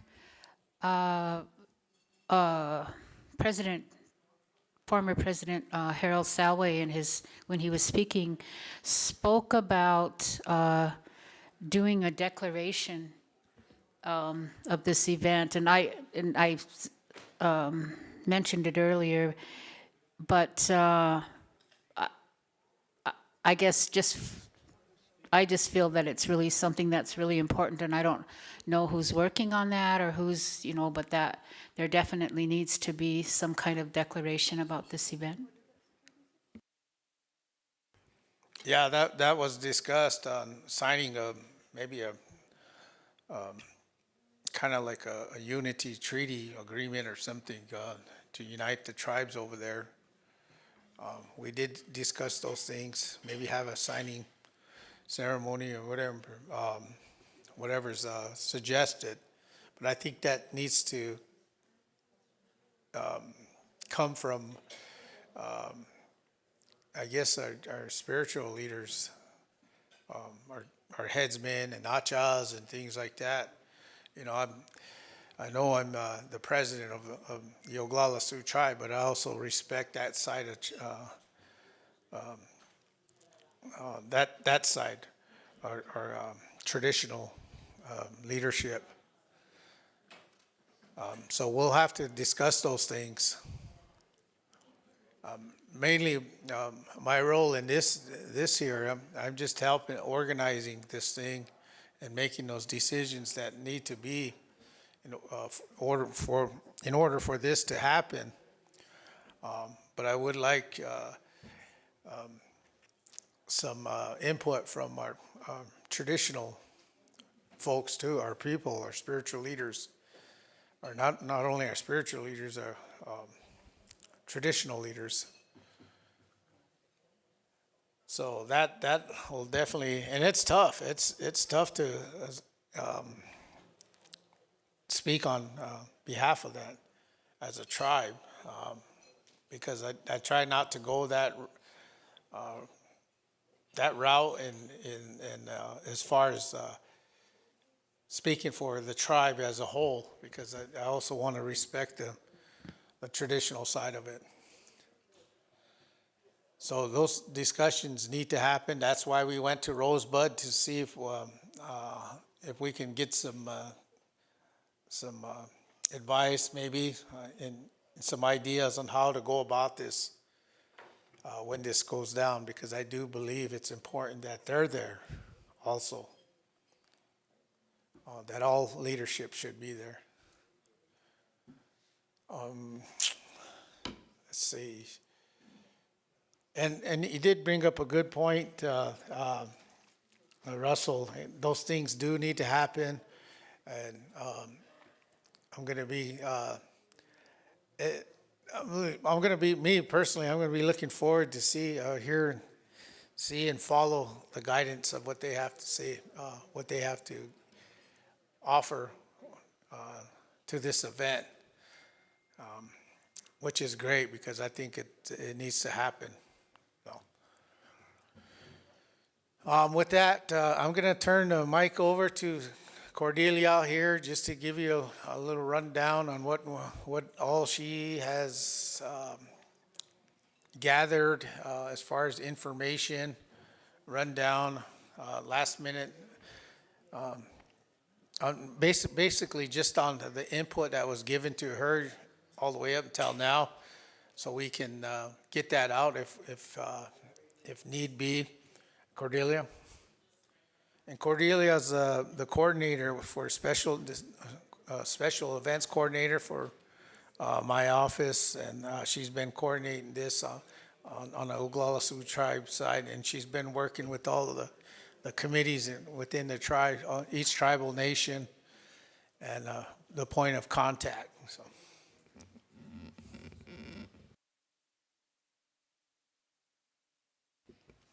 Thank you. I have a 6-page document, no, and I'll begin reading it now. No,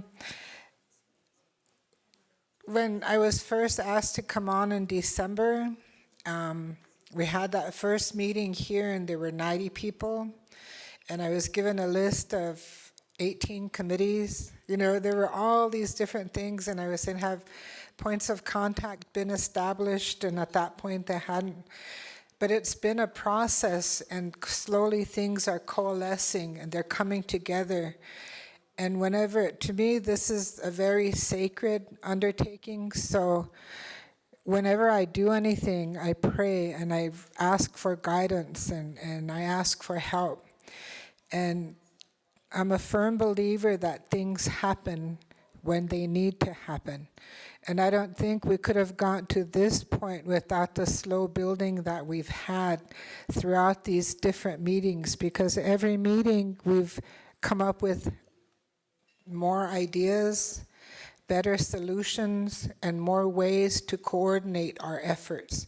Because there's 2 levels. There's one where each tribe individually coordinates for, at first we were saying for their camp. And then there's the overall coordination of all of the tribes, of establishing people that I can contact for information, organizations. And the one thing that to me has been amazing is that we started thinking of individual tribes doing individual things. And as it's gone on, we are now doing like Rosebud saying, we will do the cooking for the entire tribe. That just amazed me. But then when we started talking that way, then all of a sudden it's like, our tribe has 2 processed buffalo, while we have a reefer over here. Everybody is coming together with their resources, and it's not just 9 camps or 10 camps together. We're one camp unified. We're one camp together. And when we, and I highly respect Russell Eagle Bear and Lewis Good Voice Eagle and Tanya Marshall. They are the Rosebud point of contacts, and I really look to them for sometimes for guidance or for assistance, and they step up and they come with these incredible ideas. And we went, and I needed help with the spiritual component, because every other area of this planning can be done by anybody. You know, it's like, how do you coordinate an event? You find food, you find this, you find that. What is the schedule of events? What is feeding? What is this? What is that? And anybody can do that. But the part that worried me the most was the spiritual component of this. How do we make sure that whatever we do is guided spiritually so that it turns out in the best way possible? And so I reached out to them, and they pulled together, and a man I highly respect, Mr. Richard Movescamp was there, another elder, Fred Littlebald Eagle, and we talked to them and explained. They just began letting us know what we need to do.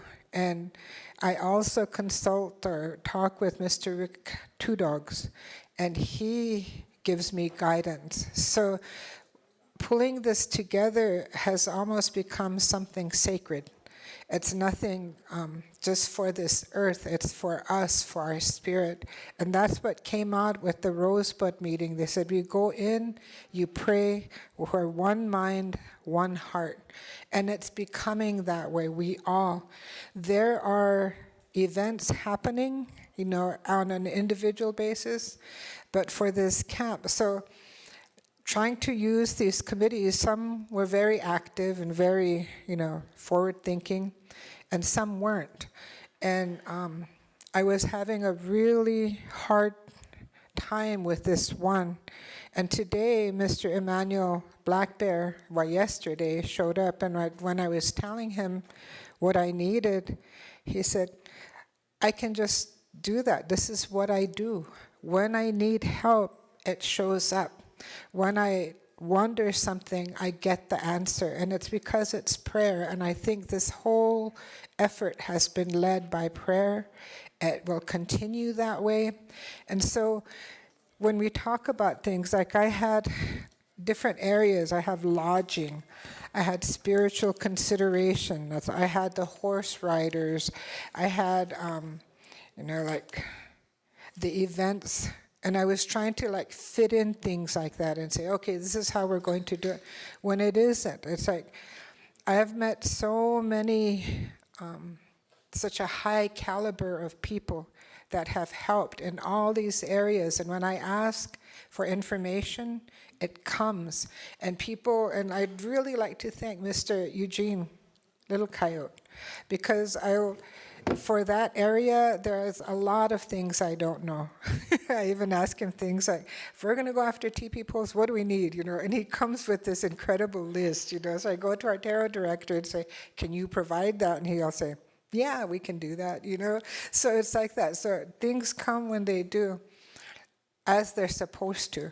So I believe that's what's happening now. So we have the lodging issues, we have the campsite issues, and we have like Mr. Steve Wilson, Mr. Ethan One Feather, who are just experts in their field, and they come up with these plans that are just incredible, that are all encompassing, and they keep adding and adding.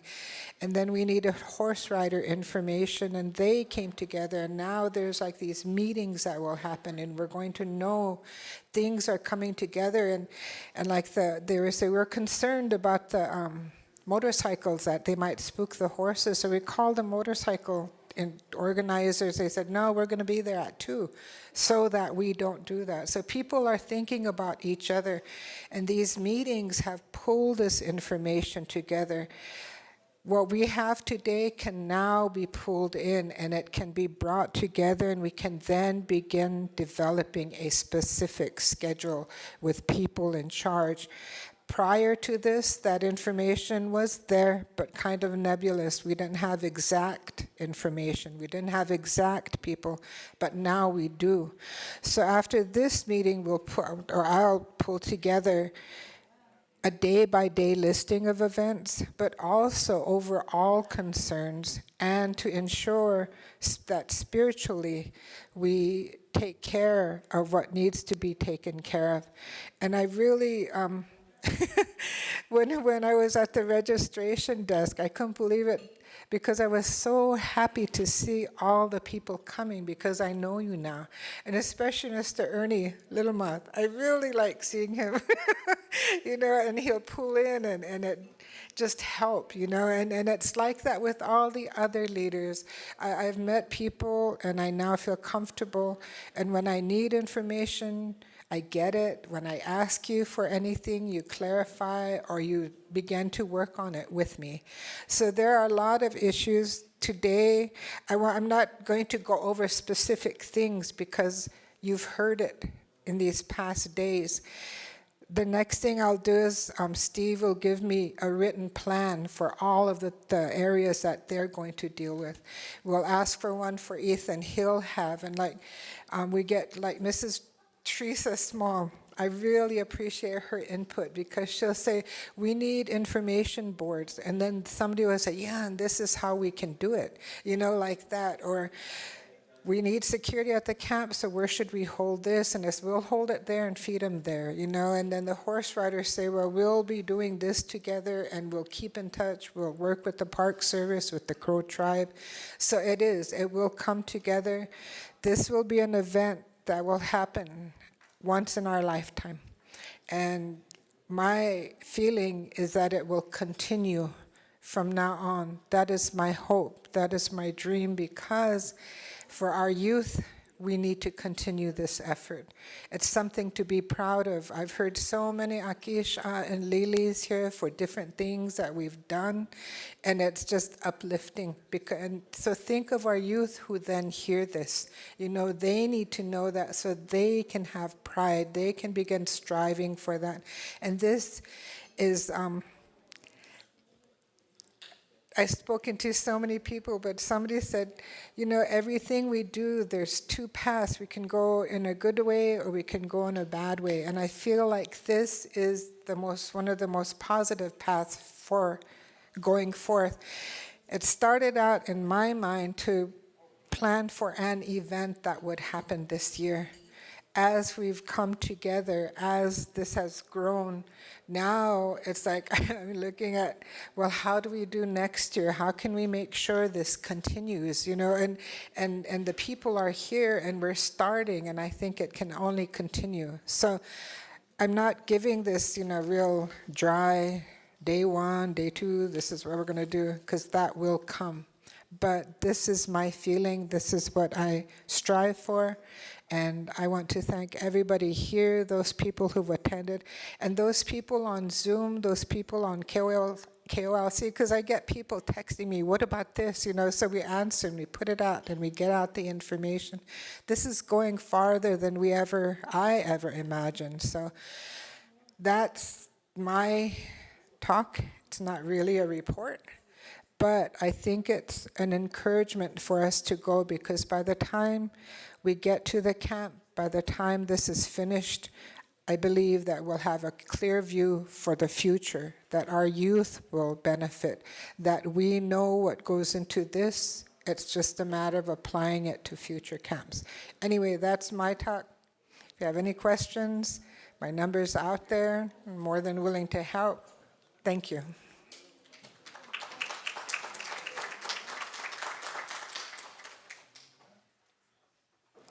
Okay, thank you, Cordelia.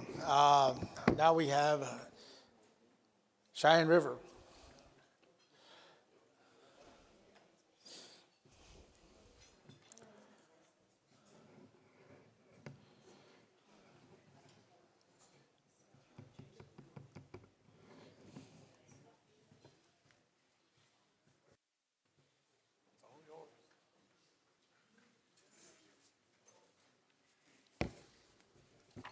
Good afternoon. My name is Tom Eaglestaff. I'm from Cheyenne River. I'm Minnie Koju from a little community called Red Scaffold, South Dakota, home of all the basketball players on the Cheyenne River. Our chairman asked me to give a quick update on what all has been happening on Cheyenne River with regard to planning for this commemoration and commemorative activities. The tribe has been planning for two commemorative activities. One is June 25th, and that will be in Eagle Butte, and that's for all of the tribal members that choose or aren't able to attend out at Crow Agency at the battlefield. And the second one is June 25th, 26th at the Montana Ranch. And this one kind of took me by surprise because I didn't know Cheyenne River owned a Montana Ranch until I started this project. So it's been a challenge. And we had to take into consideration as we came through the planning process if we were going to bus everybody over to the camp, the traditional camp, and join everybody else over there. And then when we went to our budget meeting, our council said, we bought the ranch, let's use it. So here I am. So we're planning activities at the ranch as well, and then we do have a small agenda of activities there. We will have Chip Gunville, who will be bringing students out, and I think she's going to be camping with the other students from Oglala and Rosebud to attend some of their activities as well. And then the tribe is also supporting the commemorative rides. We will have a total of 72 riders as of today involved from 5 different groups. 2 groups will be riding the whole distance of 15 days to the Little Bighorn area. And then 3 groups will be riding from Ashland. So we will be supporting those. And the issues that we've ran into along the way mainly was with porta potties and sanitation, first aid, and of course security and showers. And thanks to our neighbors to the north, they've addressed everything but our first aid and security issues. I think we can go ahead and work those out though. But that's kind of what we're encountering, and I just want to thank the Chairmen's Association for offering to assist with the sanitation and porta potties as well. So thank you for that. And I just want to announce that on behalf of Chairman LeBeau that the Montana Ranch is located approximately 6 miles south of the battlefield and about 1.5 miles, 2 miles southeast of the Real Birds home area. And what we're going to be providing at the Montana Ranch is just basic infrastructure for dry camping, and that's the porta potties, water, and showering stations now that Cheyenne is able to help us out with that. So that's the basic services that we'll be providing at the ranch there. There will also be the 7th Ranch RV park that is available, and also the KOA said that individuals can come up there. They're about a mile or half a mile on the other side of Hardin, and they offer showers as well for a fee. So that's kind of what we're sharing with everybody else. And then the other thing that we're doing is we're offering to our tribal members that can't afford to drive out, we're offering charter buses for them to go out and camp at the Montana Ranch as well. So that's some of the things that we've been doing. With regard to the activities in Eagle Butte, we do have, that group is like what Cordelia has encountered, where all of the programs within the tribal infrastructure came together and pooled their resources and came up with a heck of an agenda. And he even came up with this design. I wasn't able to get copies for you guys today, but they just forwarded it over to me before I left. So they have, they're going to be sponsoring cultural, educational games and a feed and fireworks at the end of the day.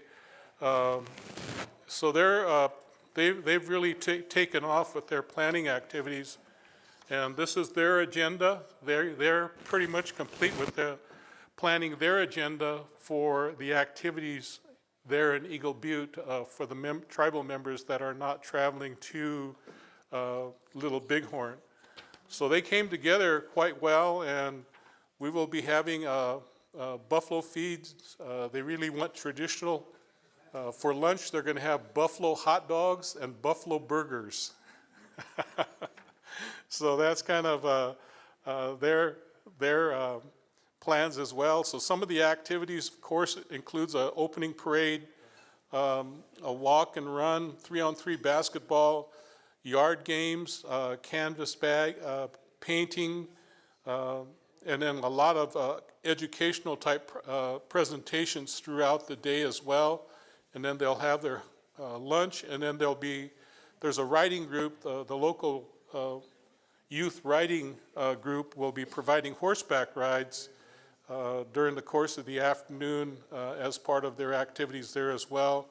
And then from about 2 p.m. till about 5, they're going to have what they call a Pejishla Oskate, meaning kind of like a play day type of social dancing and that type of thing. And then they'll serve an evening meal, and then following the meal and some other activities, closing activities, they will have their fireworks display as part of their activities there. The one thing that they're really emphasizing is that we found that a lot of our youth did not even know why we were celebrating June 25th. And even some of the employees, tribal employees, didn't know why they were getting admin leave either. So this is why the emphasis is being placed on a lot of educational and historical type presentations this year. We've asked a couple families that are descendants of participants at Little Bighorn to kind of share their genealogy as well and provide some historical information, both in Eagle Butte and once we get out to the Montana camp as well. So that's kind of where we're at with regard to our planning processes there. Logistics kind of really hindered us joining the rest of the groups here. We're 2 miles away, and since we're offering charter bus service, it would be shuttling them back and forth for all of their meals to the other camp. So that was the main consideration we made in trying to provide meals at the ranch as we go forward. So at the ranch, we have 2 days of activities planned. The charter bus will leave Eagle Butte on the 24th and return on the 27th, and we have 2 days of activities planned at the ranch as well once we get to Montana. And our activities will conclude on the 26th with a 𝗟𝗟𝗡𝗩𝗘 ceremony in the late afternoon, evening, and followed by evening meal on the 26th. The reason that they were using that rationale is that they were trying to follow what had occurred during the battle 150 years ago, which was the battle itself on that day, taking care of your recognizing, taking care of your wounded and recognizing those who were killed in the battle. And then on the 26th, everybody getting together, celebrating, and then leaving and going, each tribe going their own ways, whatever direction they had chose to leave the area in. So that's some of the rationale that Cheyenne River took in planning their activities for those 2 days at Montana. So we will have some agenda items there as well, and then we will be offering, once we get information from the main camp, we will be offering them the activities as an alternative as well, and busing those that came out on the charter over there if they so choose to participate in those activities as well. So that's a brief update of what considerations the Cheyenne River Tribe made in planning for their activities. And for the most part, the main emphasis this year was just on education, not only of our youth, but tribal employees as well. And really, we're going to be utilizing the social media and the local newspapers and really putting out some good educational type information of why we are celebrating June 25th. And so hopefully the plan is that more people, at least about 800 people that we are planning to attend the activities back in Eagle Butte, they will have a better working knowledge of why we are celebrating June 25th. So that's the Cheyenne River plan. A lot of us that were on the planning committee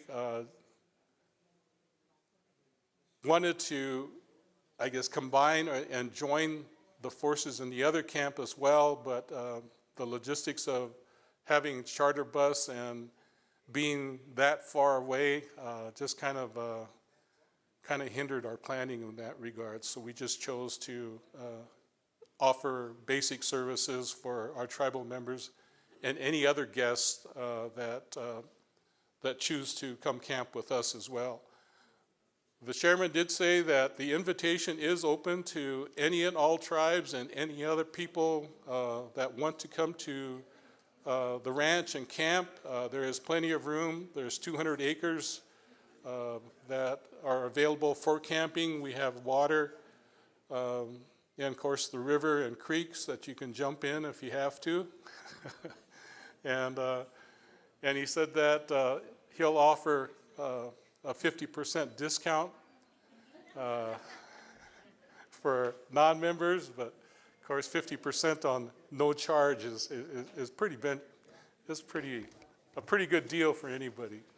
So we do invite anybody and everybody to come camp with us as well. We will be serving at least 3 meals per day for the 2 days that the main 2 days of activities, and then half a day of meals for our commuters as well. So that's what we're planning at the ranch in Montana, and we invite anybody to come over and check the ranch out. I was having a discussion with Cordelia that we need to find someplace that's probably more permanent, that we can do this on an annual basis, and maybe we can do some land exchanges or something with the real birds, and they can have the ranch and we can do something up there. But that's wishful thinking, but stuff like that can happen. But that's Cheyenne River in a nutshell. It's been a learning experience for me, as Cordelia has explained. I thought I knew quite a bit about the Little Bighorn activities, or the battlefield and all of the history around it myself, but coming to find out, I don't know as much as I thought I did. So I'm glad for this experience, and I just hope that somebody younger takes over next year. I'm supposed to be retired. And the only reason that Ryman drugged me out of retirement was that I helped plan and build a radio station for the tribe, and I think that was the only reason he brought me out of retirement, was because he knew I didn't mind working. So that's where we're at, and I just want to say thank you to everybody for being here, and those of you that I have talked to and asked information from and everything else, I sure appreciate it, especially our northern brothers. Appreciate your help. Kind of bailed me out of some tight corners there. So thank you, everybody, and thank you again to Cheyenne River. And I have a quick story to share. I appreciate the Oglala with all of the fancy meals and everything else, and the tablecloths, cloth napkins. I have a story for you. I have a Santee friend. I used to work in the alcoholism adolescent treatment field, and this guy he was a counselor down in Santee, and his son had a drum group. They were invited to Shakopee, their drum group, and so they went up to Shakopee, and then for the evening meal, the committee went around and gave everybody a buffet ticket that was on the drum. So all the drums got buffet tickets, and so my friend Charlie, he said, dang, he said, can't take those guys anywhere. And I said, why is that? He said, when they came back from the buffet, they all had those red bandanas on sitting around the drum, and here was all the cloth napkins that the buffet had. So you guys leave the black napkins here. Thank you.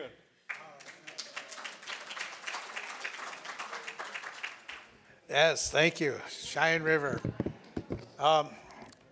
So I'm going to let our last speaker come up here, and then we'll close with the closing prayer, and we'll march the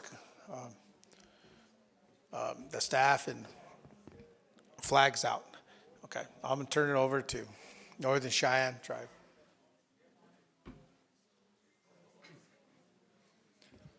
Thank you, President. Just sharing a couple of announcements on behalf of Vice President Littlemouth's office. First, if we didn't make a public announcement already for the meeting, Ernest still has a lot of teepee pole permits for anybody. Ernest, can you hold them up? Okay. They're free. Okay. Also, we'll be meeting at the Real Bird Camp on the 11th. Ernest would like to invite anybody in the area to join him. We'll be consulting with the Real Bird family at the land, and we'll also have a impromptu, well, it's not impromptu, but a scheduled meeting with Novitsky, the park superintendent, on a few things. If you want us to convey anything, let us know. And then finally, we are tentatively planning another 150th. Oh, okay. Long live Inez. Okay, June 20th. Okay. Councilwoman Teresa Small just handed me a flyer on the Little Bighorn ride. Long live the Allied Nations. It's a quick schedule. June 20th, arrive in Ashland, set up at camp dinner. June 21st, ride to Lame Deer Powwow Grounds, set up camp dinner. June 22nd, breakfast at Wilson's, ride to Rosebud, set up camp dinner. And June 23rd, ride to Crow Trailer back to Rosebud camp dinner.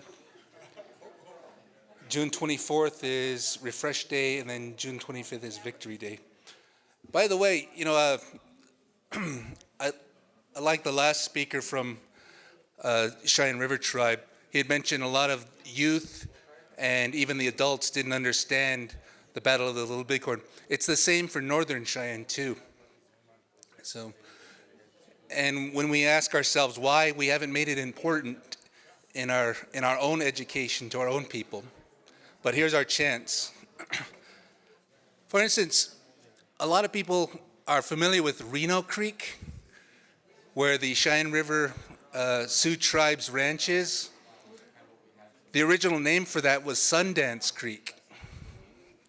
That's important, but we don't know that.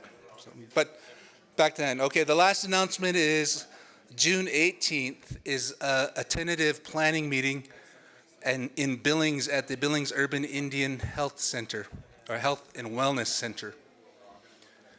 So if we can finalize Monday, we'll get the announcements out by email. And that's it. And in closing, on behalf of Vice President Littlemouth, I'd like to share that a simple sentiment that in a journey, getting there is half the fun. And meeting with everybody here in the different tribes, like Cordelia had said, it's very, very wonderful. So, all right, thank you all. Moish Pua. Okay.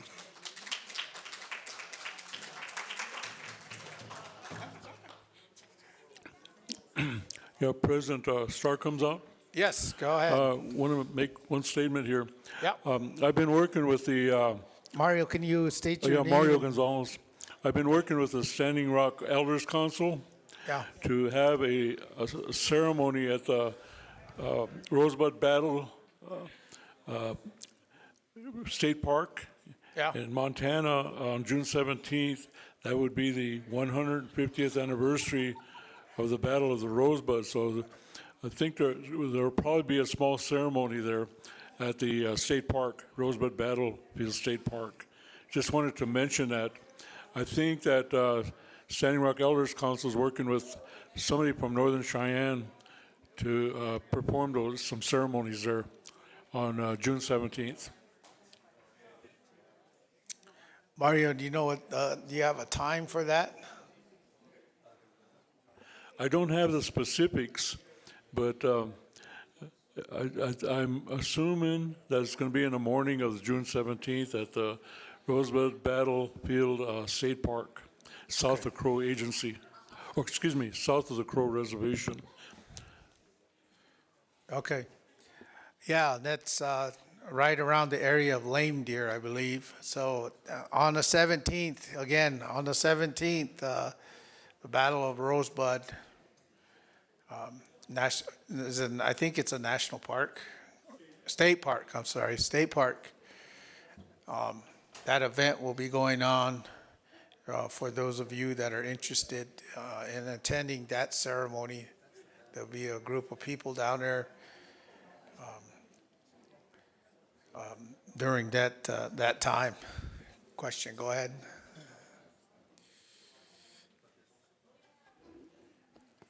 Do they have a flyer for it? I'm not sure who's spearheading that. Do you know anything, Mario? Maybe Northern Cheyenne rep would know a little more about that. Somebody from Northern Cheyenne is kind of helping coordinate that event. Do you know anything about it? That's who was asking the question, but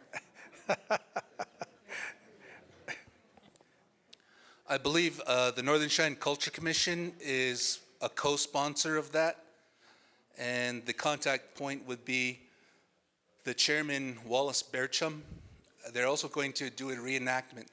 And just to share, that battle is really important too. It happened 8 days before the Battle of the Little Bighorn.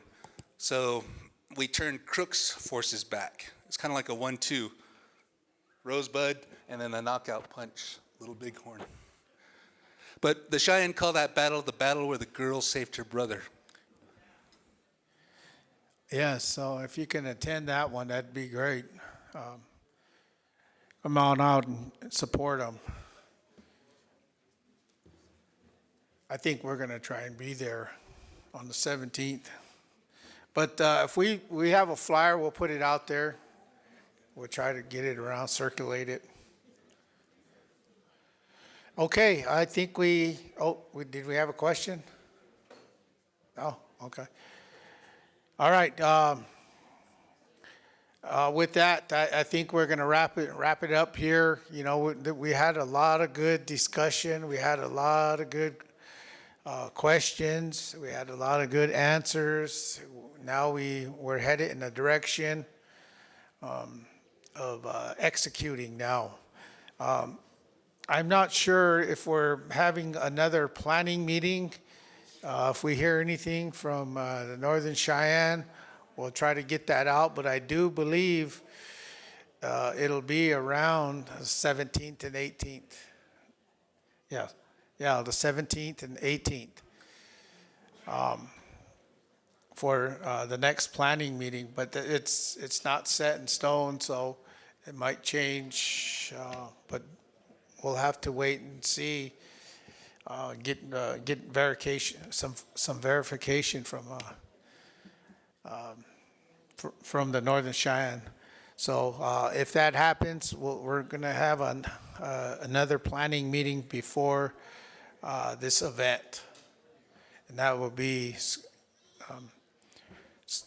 scheduled in Billings, Montana, one day, and a site visit the next day.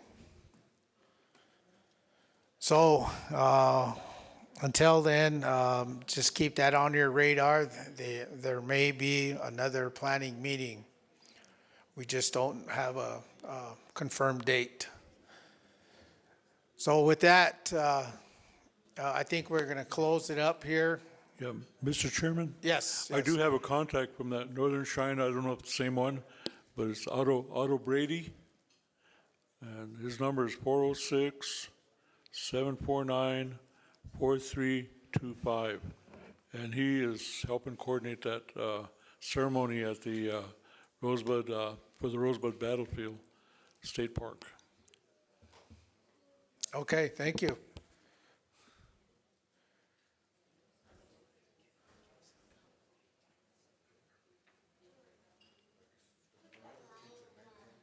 The what? 18th and 19th? Oh, okay. Yeah, okay, we just got confirmation that the next planning meeting will be 18th and 19th in Billings.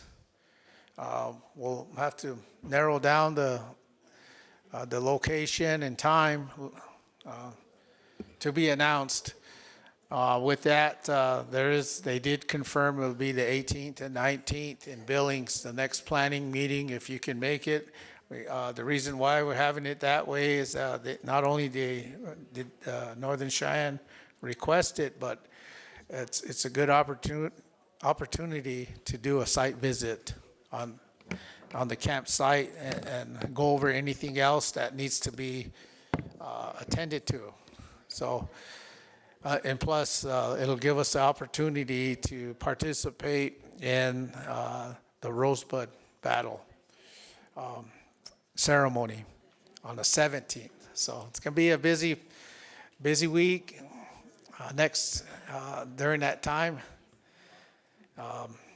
And of course, so plan on having 2 busy weeks lined up back to back if you're attending these events.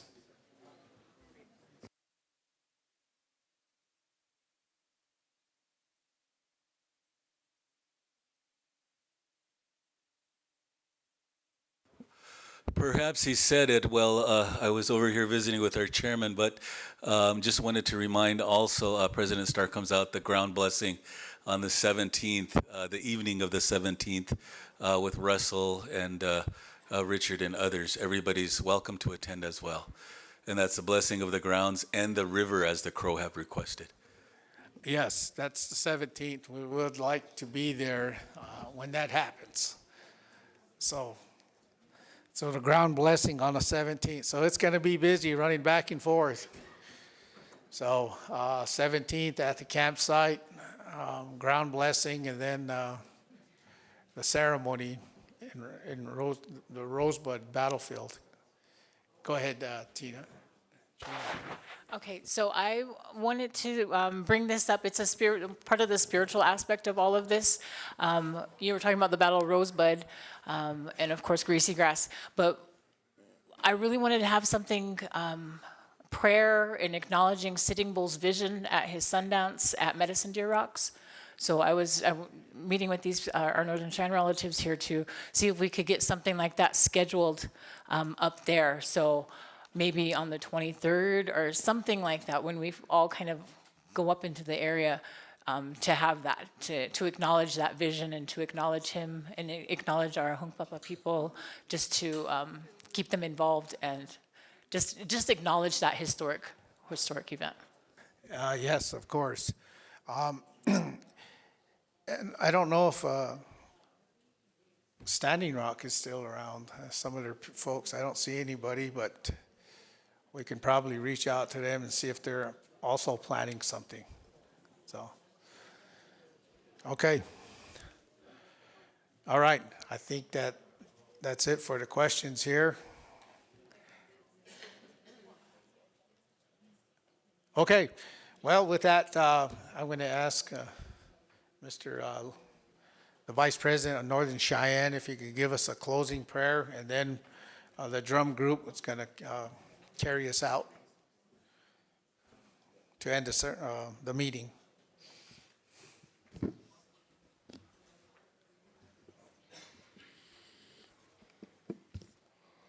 Yakshap, aho, this is honest, Masin Moestis. First of all, I want to thank the Creator for this good meeting we had last couple of days. Also, I want to mention Frank and Gay. When we first got hold of them about 3 or 4 years ago, they set up what Gay talked about.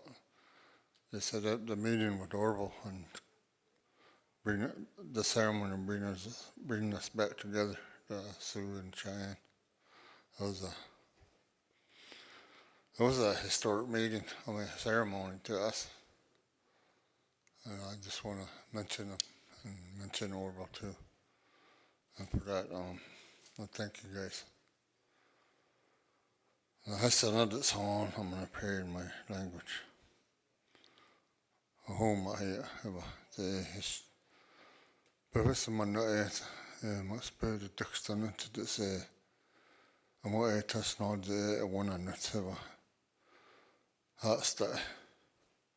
That's the most of it. The most of Hanan was that's it much. The Mayet.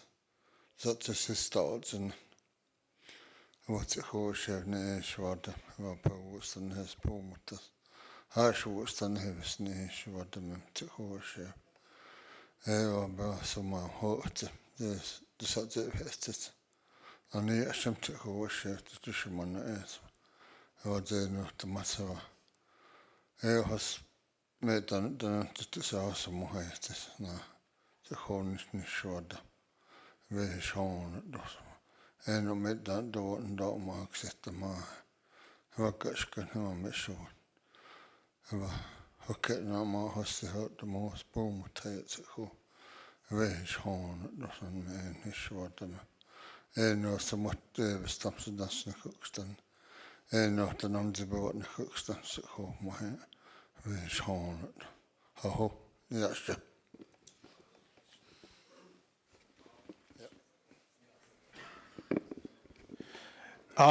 If I can get some volunteers to help carry the flags out, drum group, stand by.